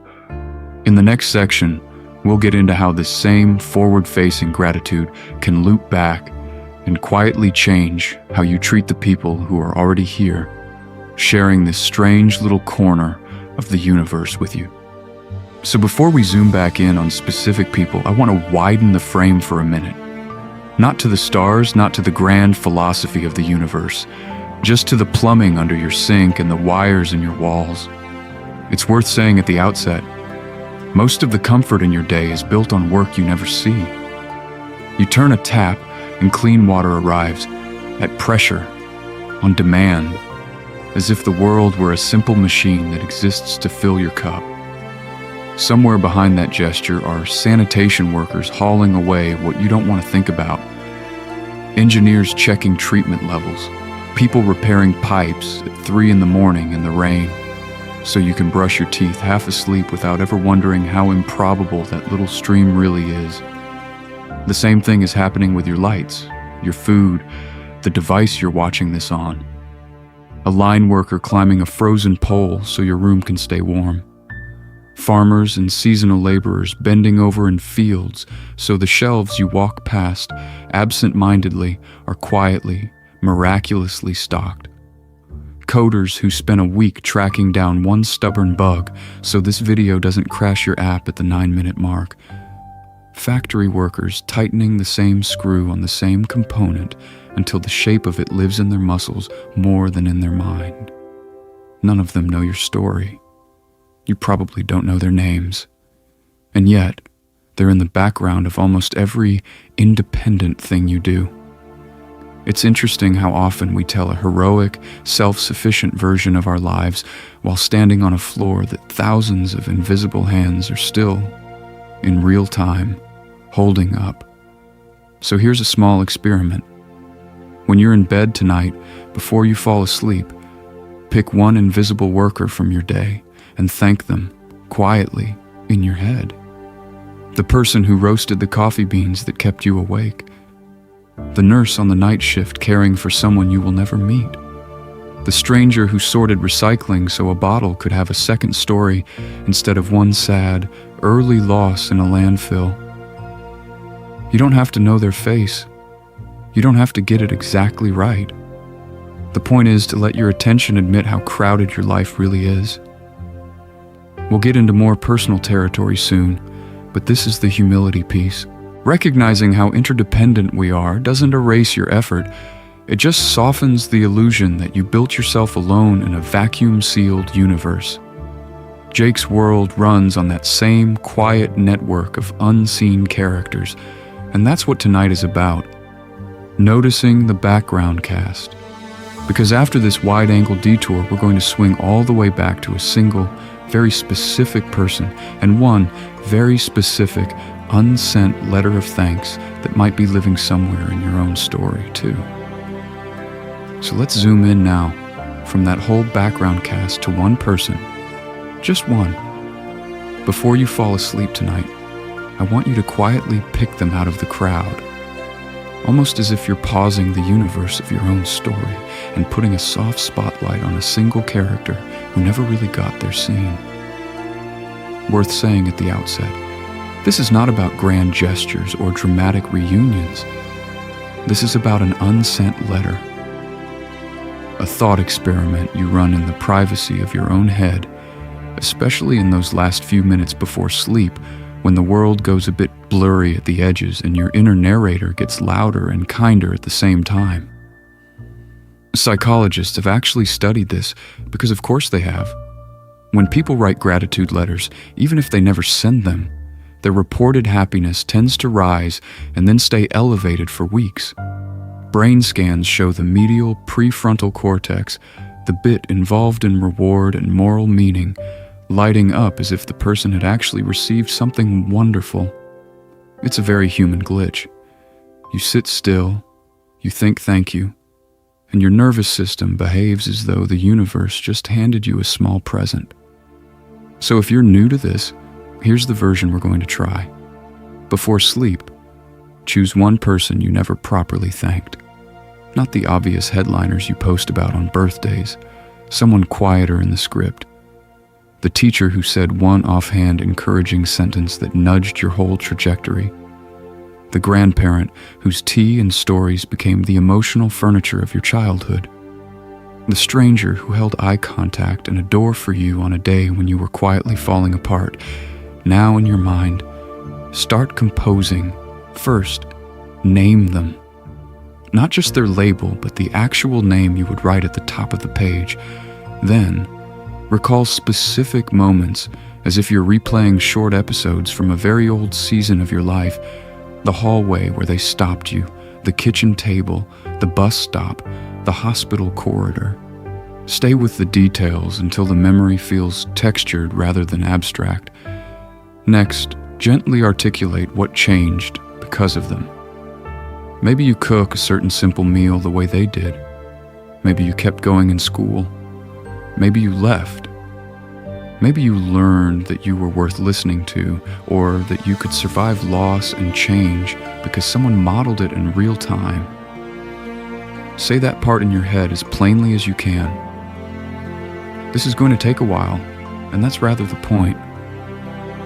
And then, offer thanks. Not poetic, not perfect, just a clear, honest sentence or two that names the debt. The letter doesn't need to be sent. Its main function is to clarify and honor the truth inside you, to edit the story slightly so that generosity and care are properly credited rather than lost in the noise. If you're already a fan of tidy narratives, this might feel satisfying already. But what if the person you're thanking is also tangled up with hurt? We'll get into that next. So let's walk into the harder room together. The one where the person you might write to is not a gentle mentor or a forgotten helper, but someone whose name still makes your stomach tighten. It's worth saying at the outset that gratitude in those territories is not a moral homework assignment. It's a tool you get to pick up or put down. Some people in your story are sources of both deep hurt and genuine gifts. A parent who scared you and also kept the lights on. A partner who betrayed you and also introduced you to the version of yourself that refuses to stay small. A teacher who shamed you in front of the class and, in the same strange universe, sparked the stubborn streak that got you through exams and into a different world entirely. It's complicated. The point is to admit that it's complicated, not to pretend it isn't. That's what tonight is about here. Not reconciliation on demand, not some tidy arc where you forgive, forget, and send a heartfelt text before bed. The goal is much simpler and much more demanding. Honest recognition of the full picture. You don't have to excuse anyone. You don't have to talk to them again. You're just updating the internal record so that your own meaning-making isn't frozen at the worst moment. For this, an internal letter can help. Not one you send, one you keep. You might begin, I wish you had done X differently. You fill in the real thing. I wish you had listened. I wish you had protected me. I wish you had been kinder to yourself so you didn't spill so much of your pain into my life. Then, in the same letter, you add, and I'm also grateful for why. I'm grateful you taught me to cook. I'm grateful you paid attention to my strange hobbies. I'm grateful, against all odds, that you showed me exactly what I never want to become. This is for your integration and peace, not for their comfort or absolution. You're not sending them a spiritual coupon they can redeem for a clean conscience. You're reorganizing the shelves inside your own head so that loss and hurt don't get to monopolize the story of that relationship. Pattern interrupt for a moment. I'll play both sides. You write, you hurt me, and I still flinch at your voice. The imagined reply, I didn't know. I was doing my best. Your best wasn't good enough for me. And also you taught me to love music, and that's still one of the quiet joys of my world. Them. I don't know what to do with that. Exactly. They don't have to. This conversation is staged in your inner theater for your benefit. If you're new to this, it may feel strange, even disloyal to your younger self. We'll get into how to protect that younger self in a moment, but for now, just notice that you're allowed to hold both truths without dropping either. Worth saying at the outset, your life was not built only by the headline characters, not just the parents, the great love, the obvious villain. A lot of who you are came from people you almost never think about, whose names might already be smudged at the edges. So, quietly, here in the dark, I want to ask you a very specific question. Who are 3 people you almost never think about, but who quietly changed your world? Not the big cinematic influences. The background extras who, on one particular day, accidentally rewrote a line of your story. To make this easier, I'll offer a few doors you can walk through. Maybe there was a childhood neighbor who always waved, or who let you sit on their front steps and draw with chalk while they watered the plants. Maybe there was a camp counselor who taught you how to make a fire, or who noticed you were homesick and sat with you on the damp log until the knot in your chest loosened. Maybe there was a coworker from a short-term job, some seasonal thing, who showed you a calmer, kinder version of adulthood than you'd seen before, just by how they moved through a long shift. If you're new to this kind of remembering, your brain might initially hand you a blur instead of a person. That's fine. This is going to take a while, and that's rather the point. Let one face, or even just a posture or a voice, drift a little closer. You don't have to force it. The universe of your memory is patient. Now, gently pick one of them. Just one. And instead of trying to reconstruct their whole biography, find a single scene where you're both present. We're going to replay that moment in slow motion. Notice where you are, the color of the walls, the temperature of the air, the particular mess on the table, the background noise that you usually edit out. Notice their hands. Notice your own breathing. Maybe it's the neighbor handing you a glass of water on a hot afternoon, condensation running down your wrist. Maybe it's the counselor showing you how to tie a knot, the rope rough against your fingers. Maybe it's that coworker covering your shift once, without making it a big moral lesson. Small actions, but in that instant, some tiny axis of your inner world shifted. Psychologists would say gratitude, practiced this way, literally reshapes how your brain tags these scenes, moving them from random to meaningful. Jake would just say, "Hey, that was nice," and then go back to his sandwich. Both versions are useful. In that slow motion frame, without speaking out loud, say a brief thank you. Nothing elaborate, just a quiet inward acknowledgement. You mattered. Do that for each of the three, even if their names are fuzzy or gone, even if you're not entirely sure you didn't dream them. We'll get into the science more later, but for now just notice the aftertaste of that. Because in the next section, we're going to see how remembering these nearly forgotten characters can, in very practical ways, change how tomorrow feels when you wake up. So let's follow that aftertaste into tomorrow morning for a moment. You finish this, you fall asleep, and then at some point your alarm drags you back into the world.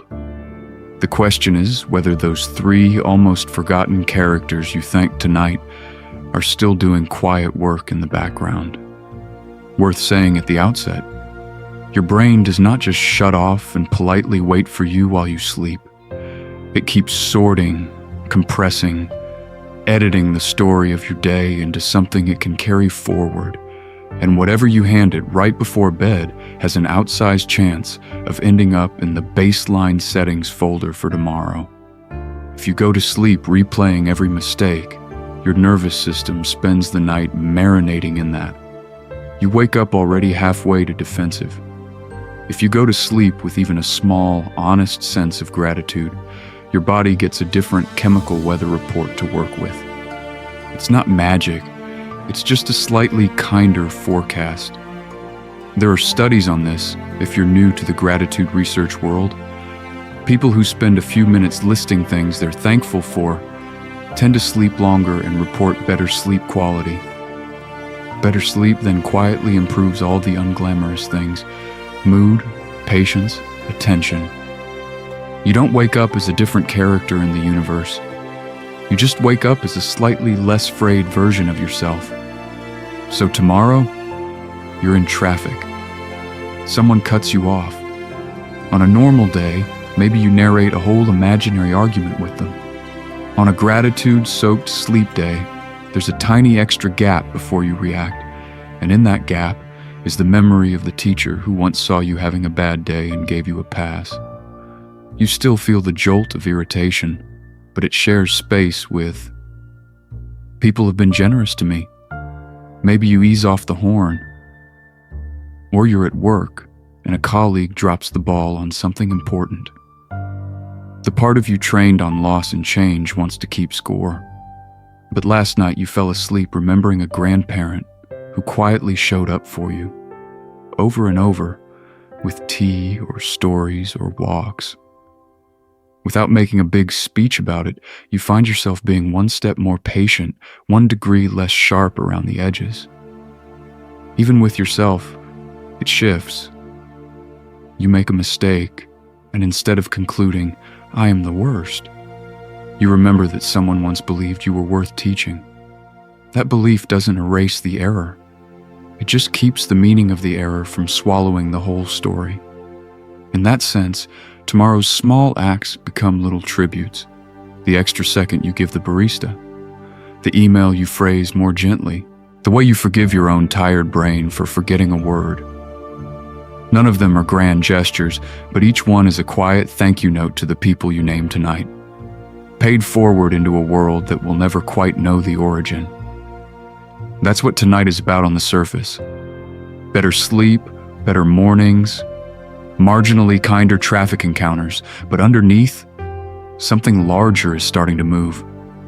Because if a few minutes of remembering can bend tomorrow's mood, what happens when you start to see your whole life as a long, ongoing conversation between you and the people who shaped you? We'll get into that next, and it's going to take a while, and that's rather the point. So let's stay with that for a second.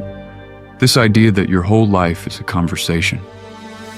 Not a speech you give once, but a long, meandering, occasionally awkward back and forth between you and everyone who ever left fingerprints on your mind. If you're here, I'm guessing you already feel that a little, and that strange sense that you're never really talking only as yourself.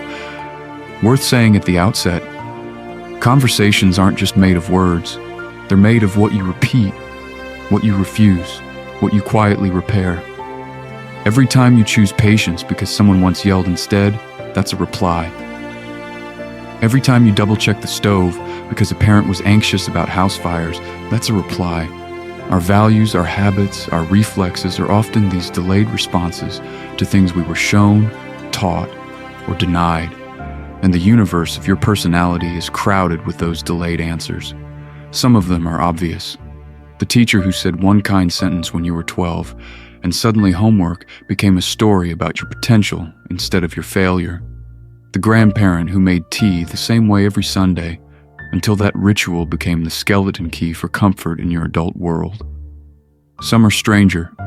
The stranger who held a door and smiled on a day you were quietly falling apart, and now you overtip waiters on bad days because you remember how much a tiny, unnecessary kindness can matter, and some of the conversation partners are difficult.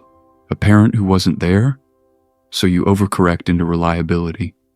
A partner who dismissed your feelings, so now you send long, careful texts making sure your friends know you heard them. This is where it gets complicated, because you can be grateful for the skill you grew without pretending the wound was fine. Gratitude here isn't a pardon. It's a way of editing the story so that loss and hurt don't get the last line. In that sense, gratitude is a way of speaking back. A quiet, steady, "I heard you. I'm carrying this forward, but I'm going to do a better version." When you cook the recipe your aunt taught you and add more garlic because you finally trust your own taste, that's a reply. When you choose gentleness with your kids because you remember exactly how a slammed door felt in your chest, that's you answering a past voice with a different philosophy. Pattern interrupt for your own brain. Imagine, just for a moment, a round table in your head. Jake would probably be there, feet on the table, next to the teacher, the grandparent, the ex, the stranger with the held door, maybe someone whose name you never knew. They're all offering their takes on what you should do tomorrow. Some are anxious, some are kind, some are frankly unhelpful. And you're chairing the meeting. If you're new to thinking this way, that might sound a bit absurd, but stay with it. Because that's what tonight is about. Noticing that you are already answering them, all day, through how you work, how you love, how you rest. Before you fall asleep, you might gently ask, what's one small thing I did today that was really an answer to someone from my past? We'll get into how to use that question on purpose in a minute, and it's going to take a while, and that's rather the point. So, if you did ask that question and your mind immediately tried to turn it into homework, you're not alone. There's a very modern temptation to turn gratitude into another thing on the nightly checklist, another metric where you can quietly conclude that you are, once again, not doing life correctly. It's worth saying at the outset that this is not that. This is not a 30-day gratitude challenge, not a productivity hack to optimize your REM cycles, not a moral exam you can fail. It's closer to brushing your teeth in the dark when you're half asleep and vaguely pointed in the direction of the sink. The intention is doing more work than the technique. Some nights, you'll lie down and your world will still be spinning. The mind will be running tomorrow's arguments, or replaying that one sentence you wish you hadn't sent, or just humming static. On those nights, the quiet philosophy here is very simple. You don't have to force your way into a profound state of thankfulness. You can just nod at the idea of gratitude mentally and then roll over. That counts. The universe does not send it back for revision. Psychologists will tell you that regular gratitude is linked to better sleep and higher life satisfaction. But what they often don't emphasize is that regular can be very small. A single remembered face, one whispered thank you into the pillow, a brief, slightly crooked smile as you notice that you are still here, in this body, in this strange story. That's what tonight is about, shrinking the doorway until it's something you can actually walk through at the end of a long day. If you're new to this, you might picture something elaborate. A journal, 3 detailed entries, a perfectly curated highlight reel of your day. If you're already a fan of self-improvement content, your brain may be trying to auto-format this into a system. Jake would probably raise an eyebrow at that and suggest you start with one person. Just one. The teacher who said the sentence that kept you going. The grandparent who made the same snack every afternoon. The stranger who held the door when you were barely holding yourself. Think of this less as a challenge and more as a very long conversation with your own memory. We'll get into the more complicated philosophy of that in a bit, but for now, it's enough to know that you're slowly editing the story you tell about your life, not cramming for a test. This is going to take a while, and that's rather the point.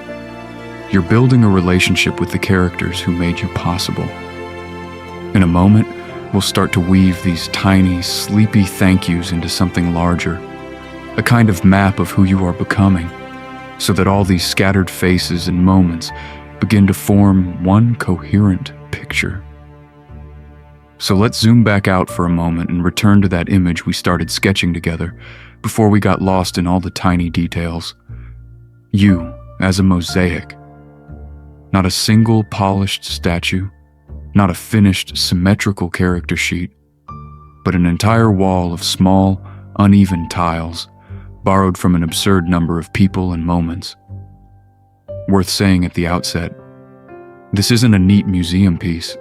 It's closer to the hallway collage a kid makes on the fridge. Except the fridge is your whole inner world, and the magnets are your memories refusing to let go.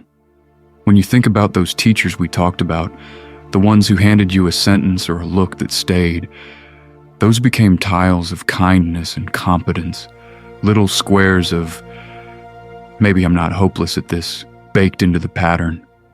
Then there are the harder tiles, the ones that arrived through loss and conflict and the sort of change you never would have signed up for.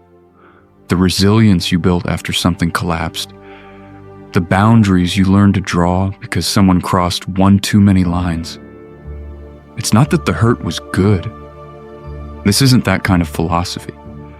It's that some of your sharpest edges and clearest colors were fired in those hotter kilns.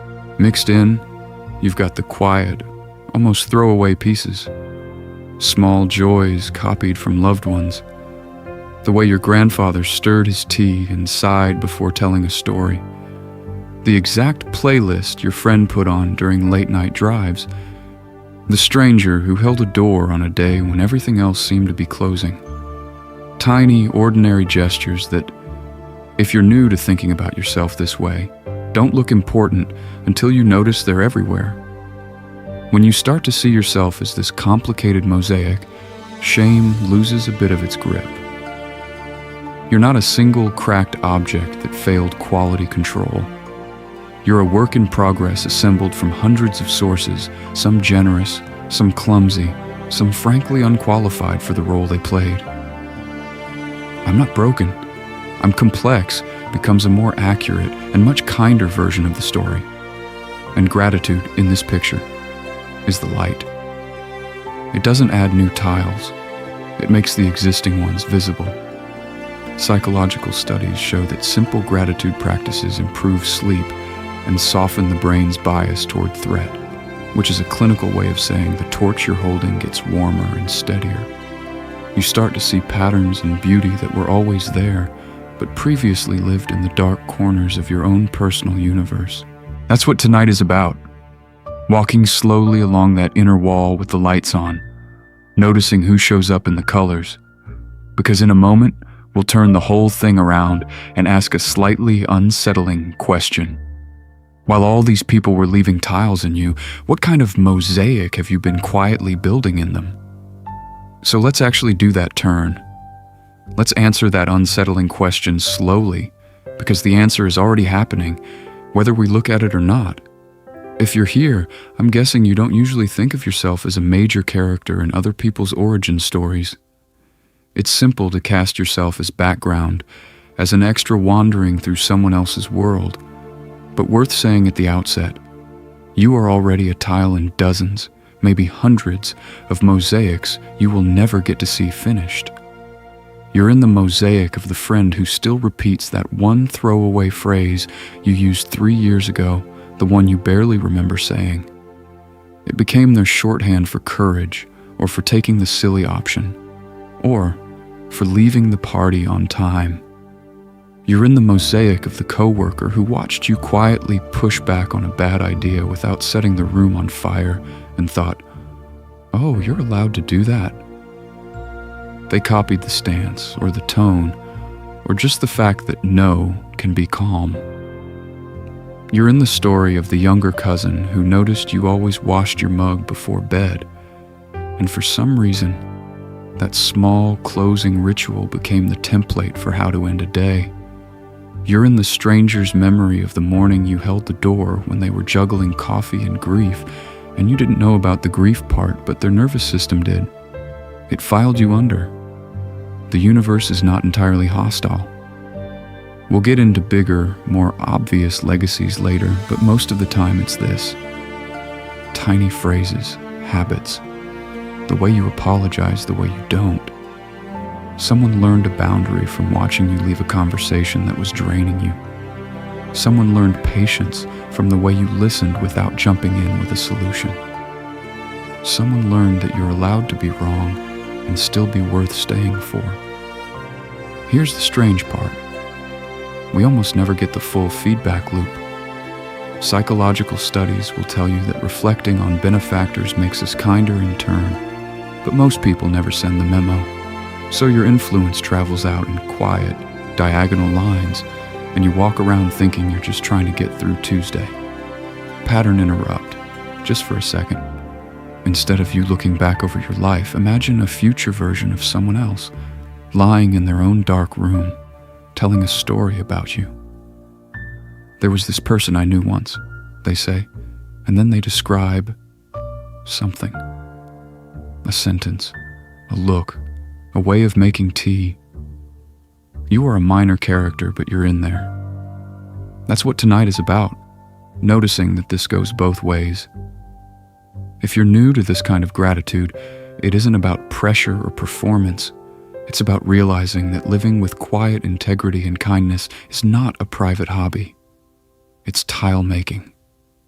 Every boundary you hold kindly, every generous assumption you make, every time you choose not to pass your pain forward, you're handing out small, colored pieces for other people to build with.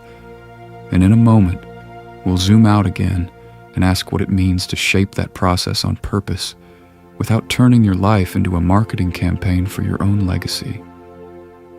So let's zoom out properly and name the thing we've been circling. Gratitude here isn't just a mood or a nice social skill. It's a gentle philosophy of who you are in this world. Worth saying at the outset, most of us were handed a different default story. The self-made hero, the lone main character who pulls everything off through willpower and hustle, and if something goes wrong, well, that's on you too. It's a very dramatic version of the universe. It's also, if we're honest, not how human beings actually work. You didn't bootstrap your nervous system. You didn't design your first language, or invent the lullabies that calmed you down, or train the teachers who noticed when you were drifting and quietly pulled you back. Even the habits you're proud of probably started as someone else's kindness or patience or, in Jake's case, someone making room on the couch. A gratitude-based self just tells the truth about that. It says, I am a mosaic of other people's tiles. That doesn't erase your agency. It just softens the edges of responsibility. Instead of, everything good is my achievement and everything bad is my failure, the story becomes, I'm participating in a long, complicated relay, carrying things that were handed to me, trying to pass them on a little cleaner than I received them. It's still serious. It's just kinder to you and to everyone who shows up in your story. When you hold yourself as built by others, certain harsh thoughts lose their grip. The perfectionism, the constant audit of every decision, the late-night tribunal where you prosecute yourself for not being further ahead in life.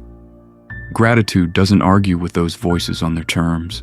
It just turns the camera and says, look how many people had to care for you to even be here worrying about this. It's disarming in a very Jake way. Calm, slightly absurd, and somehow convincing. And there's another effect, which is quieter but huge. Loneliness feels different when you remember you're constructed out of other people. You can be physically alone in a room or in a city where no one knows your name, and still feel accompanied by the teacher who said one encouraging sentence, the grandparent who made tea the same way every afternoon, the stranger who was kind to you on a day when you were barely holding it together. If you're new to this, it can sound sentimental. In practice, it's just accurate. That's what tonight is about. Trading the myth of the isolated, self-invented character for a softer, more truthful philosophy of self. One that makes the world feel a little less empty and your own story a little less punishing. And in a moment, we'll get into something very practical. A simple, repeatable way to end the day that bakes this whole philosophy into a tiny, nightly ritual. So you don't have to remember it all at once, you just have to remember it before you fall asleep. So here's the ritual. It's small. It's almost suspiciously simple. But that's what tonight is about. Taking this big, complicated philosophy of gratitude and shrinking it down to something you can actually do in bed, half asleep, with your phone slipping toward your face. 3 steps. Remember. Reframe. Release. That's the whole model. No journals, no elaborate habit trackers, no moral test at the end. Just a way of editing the story of your day so it ends on a different sentence than it started. Worth saying at the outset, this isn't a performance. You're not trying to feel a certain way on command. You're just turning your attention very gently toward one person and seeing what happens when you stay there for a moment longer than usual. So step 1, remember. If you're new to this, you can do it with me right now. Let one person come to mind. Not necessarily the most important character in your world, not the headline relationship, just someone whose influence you can feel if you squint a bit. A teacher who said one kind sentence, a grandparent with a strange tea ritual, a stranger who held a door on a day when you were quietly falling apart. Hold them there in your mind. Notice one detail, their hands on a steering wheel, the way they laughed at their own bad jokes, the smell of their kitchen. That's it. You're already doing the first step. Step 2, reframe. Here you ask, very softly, what did they give me? Maybe it's obvious. They taught you to read, or to drive, or to send a text that doesn't begin with an apology. Maybe it's stranger. Their impatience nudged you toward patience. Their absence made you determined to show up for other people. Gratitude here doesn't excuse harm. It just acknowledges that even painful relationships can leave behind skills, boundaries, small forms of wisdom. If you're already a fan of this kind of practice, you might notice your brain lighting up in familiar ways. Neuroscience studies would tell you that regions tied to reward and moral meaning are getting involved, but you don't have to know any of that. You just have to notice. How does my inner weather shift when I see this person as a giver rather than just a plot point. Step 3. Release. Take whatever feeling is there, warmth, ambivalence, even a tiny 2 out of 10 gratitude, and let it be the last thing you consciously touch before sleep. Almost as if you're handing the day over to that version of you who was shaped by them, and trusting that version to handle the night. And the model's flexible. Some nights you'll get stuck on remember, just holding someone's face in your mind until you drift off. Other nights you'll move quickly, remember, reframe, release in a minute or 2, and that's fine. This is going to take a while, and that's rather the point. You're building a different default ending to your daily story. Try it for a week. No pressure, no grading, just quiet experiments and noticing what changes, if anything, in the background of your mood. In a moment, we'll zoom back out and return to the very first person who came to mind when this episode began. And that's where things get a little more interesting. So, let's keep that promise and actually go back. Not to an abstract idea this time, but to a person. The one who showed up right at the beginning, when I asked who you'd never really thanked.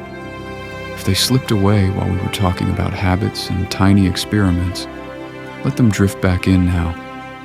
Not as a perfect saint or a villain or a neatly labeled influence, just as a slightly blurry character on the edge of your personal story, someone whose gravity you can feel even if the details are complicated. It's worth saying at the outset, you don't have to force anything here. Gratitude isn't a moral exam you can fail.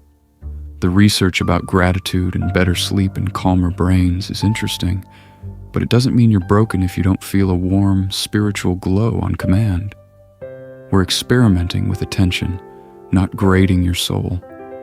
So hold them in mind, a teacher whose one sentence quietly changed your trajectory, a grandparent with the same 3 stories and the same chipped mug of tea, a stranger who was kind to you on a day when the world felt slightly uninhabitable, or someone much messier than that, someone who also hurt you or left, or simply didn't know what they were doing.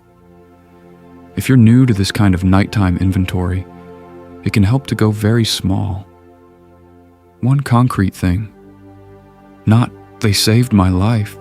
Just, they gave me rides home when I had no other way.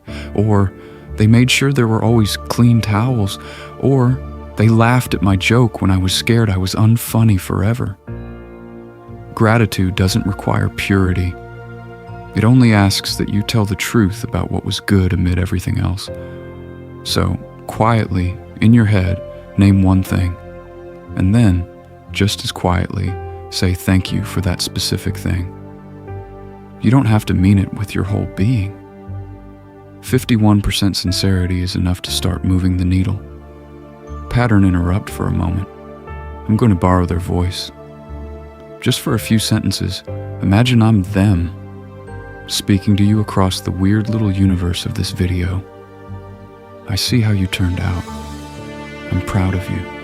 I know it wasn't simple, and I know I didn't always get it right, but I see you trying to be a kinder version of yourself than you had to be. And then, back to me again. Back to us here, in this small, digital room where that's what tonight is about.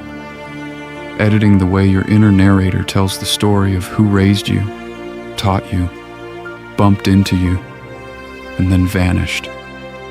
This is going to take a while, and that's rather the point.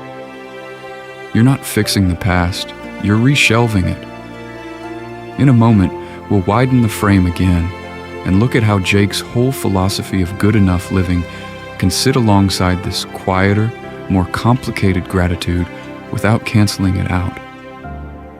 So while that inner librarian is still quietly reshelving, I want to try one last experiment with you before you drift off. It's simple, it's strange, and it's the kind of thing Jake would probably participate in for about 30 seconds before falling asleep on purpose. If you're new to this sort of guided imagination, don't worry. You're not trying to force anything mystical to happen. Just picture yourself in your actual bed, In this actual world, the sheets and pillows you recognize, the faint glow from whatever small universe of screens and chargers lives near your nightstand. Feel the weight of your body, the simple fact that you are here. Now, widen the sense of space around you just a little. Not a crowd pressing in, not a haunted house of visiting characters from your past, but a soft, spacious awareness that the room is fuller than it looks. Worth saying at the outset, this isn't a ghost convention. No one's perched on the end of the bed in spectral high definition. Instead, imagine that every person who has shaped you is present in a symbolic way, as if their stories are faint constellations on the walls and ceiling. The teacher who said one kind sentence on a bad day. The friend who showed you a different version of how to live. The stranger who once held a door or gave you directions at exactly the right moment, when you were closer to falling apart than they knew. They're not here to judge you. They're just part of the architecture. Psychologists would tell you that reflecting on benefactors tends to make people kinder and more content. Gratitude letters and all that. That's what tonight is about, but we're doing the bedtime, adventure time edition. You're not writing anything. You're just letting the quiet fact land that you have never been a solo project. Let the difficult ones be here too, if that feels safe. The parent who tried but didn't quite know how. The mentor who pushed you, and maybe pushed too far. Even the people whose absence taught you about loss and change. You don't have to excuse them. You're just acknowledging that part of your current philosophy, the way you move through the universe, was forged in those complicated rooms. Feel how many lives are woven into yours, the recipes you cook, the jokes you tell, the way you say sorry or don't. All of it threaded through with past kindnesses, lessons, and survivals of pain, forming a loose, supportive net under the mattress. As you ease towards sleep, let that whole crowd of influences gently recede, not disappearing, just dimming, the way stars fade when the sky starts to lighten. Still there, just no longer demanding your attention, and somewhere in that soft fading, let one last question hover and then drift with you into the dark. Who will one day fall asleep feeling grateful for you? So let's make this very simple, very small, and very repeatable. Before you fall asleep tonight, your only homework is this. Think of one person you never properly thanked and give them 30 quiet seconds of attention. That's it. Half a minute. It's not a grand gesture. It's not a life overhaul. It's just a tiny edit to the story your mind tells itself in those last few moments before you drift off. In that strange little universe between waking and dreaming. Worth saying at the outset, this isn't about forcing yourself to feel anything profound on command. You don't have to manufacture gratitude or forgive anyone or solve a complicated family saga in 30 seconds. You're just holding one character in your inner world, the way the camera in Adventure Time will sometimes rest on Jake's face, doing nothing in particular, and trusting that the stillness is doing more work than it looks. If you're up for a slightly longer experiment sometime this week, try a 5-person gratitude list as you're falling asleep. 5 people who shaped you in ways large or absurdly small. The teacher who said one sentence and made you think you might actually be good at something. The friend who answered the phone that one night. The stranger who handed you a tissue on a day when the whole universe felt tilted. As you move through them, notice what happens in your body. Your breathing, your shoulders, the way your chest feels as you loosen your grip on the day's losses and change. Psychologists will tell you this kind of practice improves sleep quality and mood. That's what tonight is about. But I'm more interested in the quieter effect, the way it slowly rewrites the background philosophy of your life. If you're new to this, it might feel a bit artificial at first, like running dialogue for a character you haven't met yet. If you're already a fan of nighttime rituals, This is just a different version of something you're probably doing anyway, only a little more intentional. You can also bring it down to earth with ink or pixels. At some point this week, write a short, private gratitude note to one person who shaped you. It can be on your phone, in a notebook, on the back of a receipt that will live in a drawer for 10 years. There is absolutely no obligation to send it. The act of putting the words into the world, even a very small corner of the world, is its own quiet spell. All of this is really a gift to your future self, the person who will have to live inside the mental attic you're furnishing right now. Each 30-second memory, each unsent note, makes that attic a little softer, a little more connected, a place where your own past is less of an accusation and more of a conversation. And if you come back to this on another night and let your mind wander through the same exercise again, something interesting tends to happen. Entirely new faces start showing up at the edge of the frame. We'll get into who those unexpected guests might be and why they arrive so late in a moment. So if you're still here and still awake, that probably means the exercise did something interesting, but not quite sleep-inducing. Your mind is humming, not racing. There's a difference, and it's worth saying at the outset that humming is perfectly fine. Some people drop off the moment they picture the first kind face. You might be on the other end of the spectrum, where one memory hands the microphone to another, and suddenly you've got a whole internal film festival going. That's okay. You don't need to shut it down. For this part, there's nothing to fix and nothing to optimize, just a chance to watch the show your own brain is putting on. So let it wander. Faces, then scenes, then oddly specific details. The way your teacher tilted their head when they were proud of you. The sound of a grandparent's kettle. The particular fluorescent buzz of a hallway where someone once said a sentence that stayed with you for years. Don't try to curate the order. Don't try to make it profound. The mind is a complicated projector. Your only job is to sit in the back row and let it run. And if the reel glitches and throws up something you're not sure belongs in a gratitude story, that's allowed too. A difficult character, a painful version of you, a world you'd rather not revisit. Even noticing that you wish it were different is already a kind of care. The very attempt to be grateful, the fact that you pressed play on this instead of doom scrolling through another universe of noise, is itself evidence that you're trying to live a bit more consciously. That's what tonight is about, more than perfect execution. I'm going to shift gears for a moment now, slow right down, almost to a whisper. If you're new to this kind of nighttime philosophy, this is the part where my voice is allowed to blur at the edges, where the words matter a little less than the rhythm they arrive in. And then we come back, just to a normal softness again, the way conversation sounds from another room when you're half asleep and catching only every third word. You can let my voice move into that background layer if you want. You don't have to follow every sentence.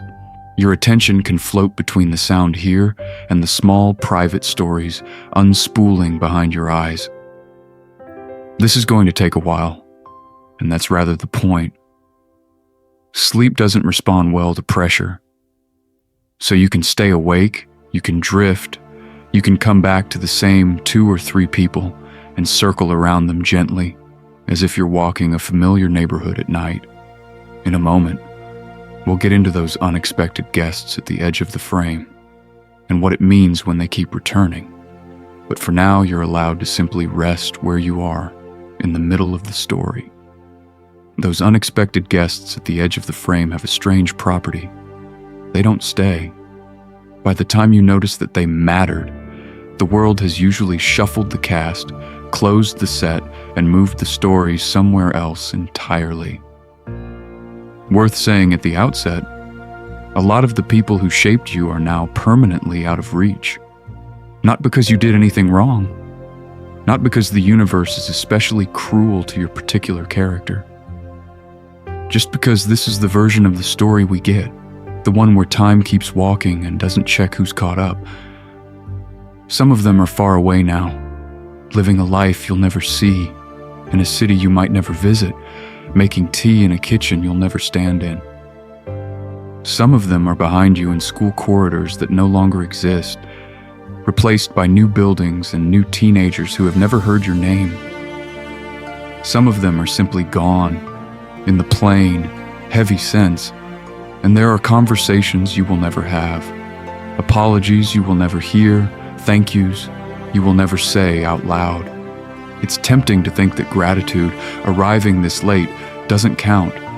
The teacher who said one kind sentence and quietly redirected your trajectory will never know that you still hear their voice when you send an email or submit a project. The stranger who held a door or offered a seat on the worst day of your year has no idea they were promoted to minor guardian spirit in your personal mythology. They're not here to receive the message, so what's the point of composing it now? Here's the interesting thing. Gratitude still changes something, even if it never reaches its original address. Neuroscience people will tell you that it literally reshapes the way your brain lights up around memory and reward. Philosophers will tell you it edits the meaning of the past without altering a single event. Same history, different universe, because you're reading it with softer eyes. In that sense, living well is the only message we can still send back through time. You can't go to your grandparent and say, "Your quiet rituals of tea and stories became the emotional architecture of my childhood." But you can make tea for someone else with the same unhurried care. You can't thank the friend you drifted from for teaching you boundaries, but you can be gentler with the next person who trusts you. This is the slow, practical philosophy of gratitude. Not a speech, just a different way of moving through the world. So there's a moment before sleep where you can widen the frame as far as it will go and say a broad, slightly messy thank you. Not to any one person, but to the whole tangled web of influences that made this exact moment possible, the kindnesses and the clumsy harms, the encouragements and the sharp edges you had to grow around. If you're new to doing that, it might feel abstract at first, almost theatrical, but that's what tonight is about, letting yourself mean it anyway. And if you're already a fan of this kind of quiet inventory, you know it doesn't need to be perfect or poetic. A simple, silent, thank you, all of you, is enough. We'll get into how to turn that into a small nightly ritual in a moment, something you can actually practice. But before we do, there's one more question to leave hanging in the dark with you. What if, right now somewhere, someone is quietly grateful for you too? If that thought feels a bit unreal, that someone might be quietly grateful for you, just let it sit there for a moment without arguing with it. You don't have to believe it all the way. You just have to let it be one possible version of the story, because that's what tonight is about in the end. Your life is a mosaic, a conversation, a long chain of kindness and effort and accident, stretching backwards into people you never met and forwards into people you'll never see. It's not a neat, curated gallery, not a highlight reel, not a perfectly plotted character arc. It's something much more interesting and much more human. A complicated collage of gestures and words and small decisions, all layered until they turned into you. So as you drift towards sleep, you don't need to keep holding all of that up in your hands. You've done the work for tonight. You've turned the story over just a little and looked at the seams. Now you can put it down. Let the conversation continue without you for a while, the way a universe goes on quietly expanding even when no one is measuring it. Psychologists would tell you that gratitude reshapes memory, that it edits the narrative toward meaning and connection, and that's useful to know, but it's not homework. You don't have to force a lesson here. Your mind is very good at sifting. It will keep what it needs from tonight's reflections and gently release the rest, the way a tide takes footprints and leaves the sand smoother than it found it. If you're new to doing this kind of slow, end-of-day philosophy, it's worth saying at the outset that it doesn't need to feel profound. You might just remember your grandmother's tea, or the teacher who once said, "You're good at this," and then forgot about it, even though you didn't. You might remember a stranger holding a door on a day when everything hurt. Simple moments, small weights on the scale, quietly shifting how the world felt. You don't need to organize them now. You don't need to make a list or a promise. Just a soft, almost inaudible thank you to the people who made you possible, even the ones whose names you never learned. That's enough work for one night. So here's my last wish for you before we fade out, that you feel, even by a millimeter, a little less alone, a little more connected to this odd, generous network of characters whose choices and mistakes and kindnesses flow through you. That some of the sharp edges of regret are sanded down by appreciation without excusing anything that hurt. If your eyes aren't closed yet, you can let them close now. Let the room get a bit farther away. Rest in the quiet company of everyone who shaped you, present in the way gravity is present, unseen but holding you in place. We'll get into more stories another night. For now, you don't have to do anything at all. Just breathe, just drift. Let the story keep telling itself while you sleep.